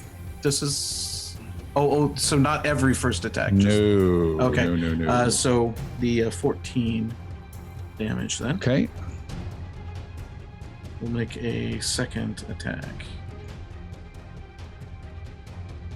with a 24. Cuts into some tendrils. Nice. adding 18 points of damage. Okay. You shatter its electrical shield and do some damage. And Sildren, I finally remember you. It is your turn. The third action I will take is to raise my shield. You moved and attacked twice, I believe. Oh, did I? Oh, yes. Okay, Yeah. there we go. Okay, looking over everybody, I am going to travel kind of to the northeast 35 feet, which I assume is right about there. And then spin around and cast a spell at Palik. That spell being a level 3 heal, Oh. because she seems to keep taking damage. What's the range on that spell? 30 feet. All right, you just got to move over this way more. And you're That's good. fine. And that'll heal her 40 points of damage. Thank you. And that's a big heal. Xander. Xander is just pulling up his aura from where he was, stoked from the ice storm that's still brewing in front of him. He's never done that before. And he will go to the oldie but goodie and cast Fireball up at the Vire that is next to Piercy. You do not have line of sight. Does Fireball need line of sight? Yes. Are you sure? All your spells need line of sight. I was checking for that. Okay. In that case, Count your blessings, Piercy. I thought it was going to be payback for season 1. Right? Doing hook shots and bouncing English off the fireball. Yeah. As Batman would say, that's how it feels. That's right. Acid Arrow! And Xander wants to cast Acid Arrow at the... I wasn't doing it just yet. I was hitting the wrong thing. Right. Xander wants to cast Acid Arrow at the Vire that Brenros and Palik are fighting with. All right, Sir Brenros, you cringe as you hear Xander say, Fireball! No, Acid Arrow! And you're like, okay, thank God. I'm so confused. And an Acid Arrow goes flying over your shoulder, Brenros. Let's make the attack roll now, Xander. You're Oh, for 33! Oh, that's critical Acid Arrow damage. Woohoo! All right, make sure I'm casting the right one here. I'm casting at the... Yep, that's the one. And I get shift. Click! Ah! Oh, Jesus. 53 points of acid damage. Oh, that's got to be a record Acid Arrow right there. Sir Brenros, you just see one of the most horrific, chaotic things in front of you as they're just spindly tentacles burning, hissing. The smell is awful, and you just almost feel pity for this poor, horrific creature as it melts before you and dies. That's 2! Palik, shaken a bit. Yeah. Good job, Xander. The Vire by Piercy, how far away is that? That one is 30. Too far away. It's about 100 feet away. Okay. Then I will move 90 feet in its direction. All right, you're very close to Piercy. Speaking of which, Piercy, it is your turn. So Piercy actually could not use Vivacious Bravado Western because you have to gain Panache on that same turn. Oh, okay. So instead he would have just moved away 5 feet. Sure. Okay. And what yeah. did that create? Okay, go ahead. So he's going to do this acrobatic move where he's like, ha, and he like jumps off the one pew and then tumbles over the top of this Vire to the second pew and then hops down onto the sacred space. So would that go pew, pew, pew? Make an acrobatics roll for me, Piercy. All right. And let's go. There we go. 33. Do I get anything? Nope. Yep. 33. All right. With a 33, the good news is that you gain panache. Stepping into the consecrated space that it was trying to tear apart. The good news is that you gain 10 temporary hit points. Oh. And the good news is that you gain +2 to your next attack, but The good news is you gain plus 10 lawful damage on your next attack, empowered by this consecrated space. Wow. Okay. So that was my first move, or my first action. And I have panache, so might as well go with finisher for my second action, of course. Might as well. And that's 29 plus 2, 31. You just missed the critical. It's a normal hit. So close. All right. 21 Still a lot of with damage. 32 plus the 10. Oh, 42. Wait, it didn't count it. Oh, come on. Roll that. Why is it not like showing Gotta up? roll in the text area. Oh, In the box. I am. I was having that issue last week Okay, or the we week got it. before. We got it. Okay, a 2. I rolled like a 10 and a 9 and then a 2. So 34. And I caught a fish this big. 34 points of damage. All right. And brutal strike. And you slice it. The energy of the dwindling energy of Celine really getting behind that attack as well. And that's it. Oh, That's wait. it? No, that's only my second turn, huh? Ah. So third turn, I'll strike again, just a normal attack this time. Okay, that was a waste of everyone's time. Okay. Next is that creature's turn. It is still a flame, but it's gonna fight like crazy. And it is going to strike at you, Piercy. Okay. It whips around with a 25 to hit. Nope. Ooh, interesting. Then it will move away and shamble away towards Palik. And where it will then attack you with a critical hit. Natural 20. This could be interesting. 44 points of electrical damage dealt to Palik. So 39. Yeah. As it just Adam, you were not expecting it to come so fast, and its No. electrical tentacles overwhelm you.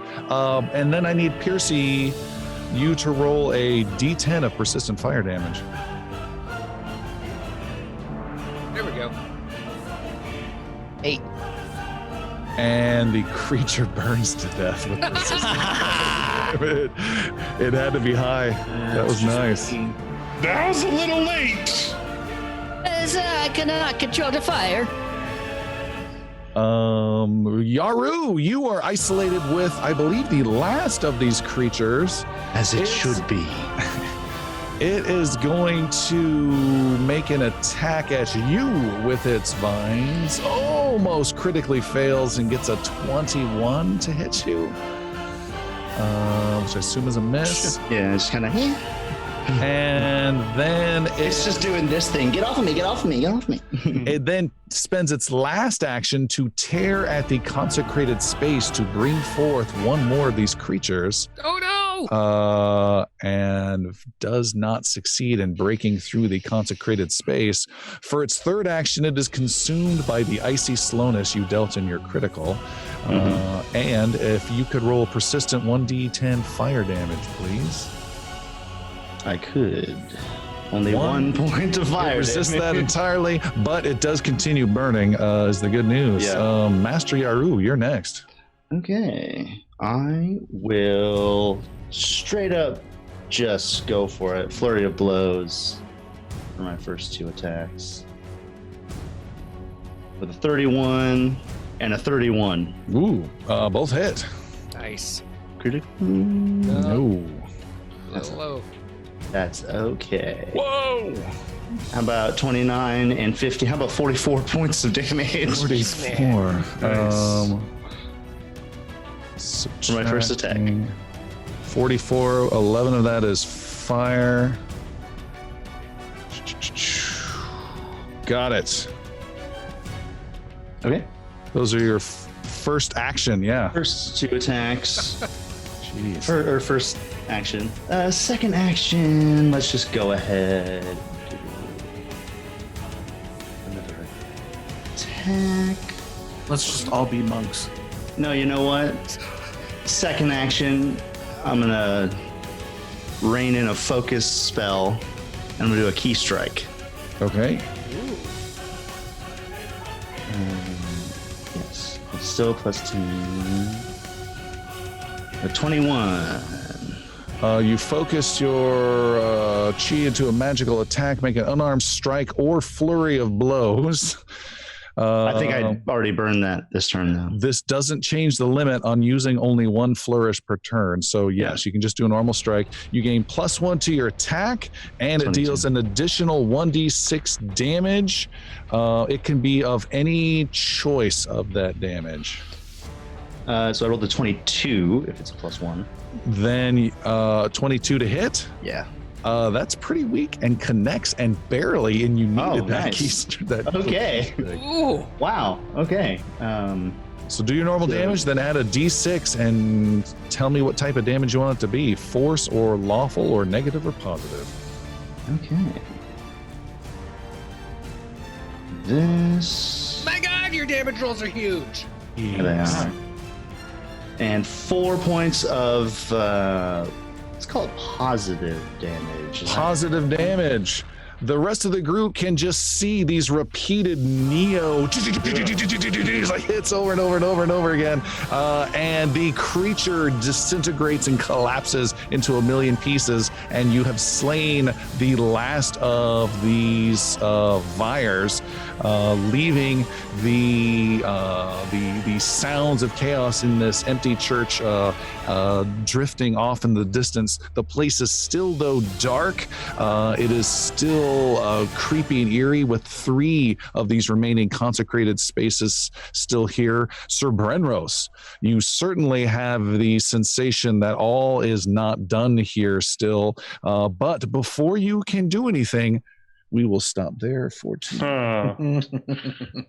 So thank you everyone for tuning in. Had a couple technical problems, but it looks like we got through it and had a blast, and we got to really see some heroes shine with some abilities. Pretty exciting, and we will see you next time. Thanks, guys. Have a good night. Hey.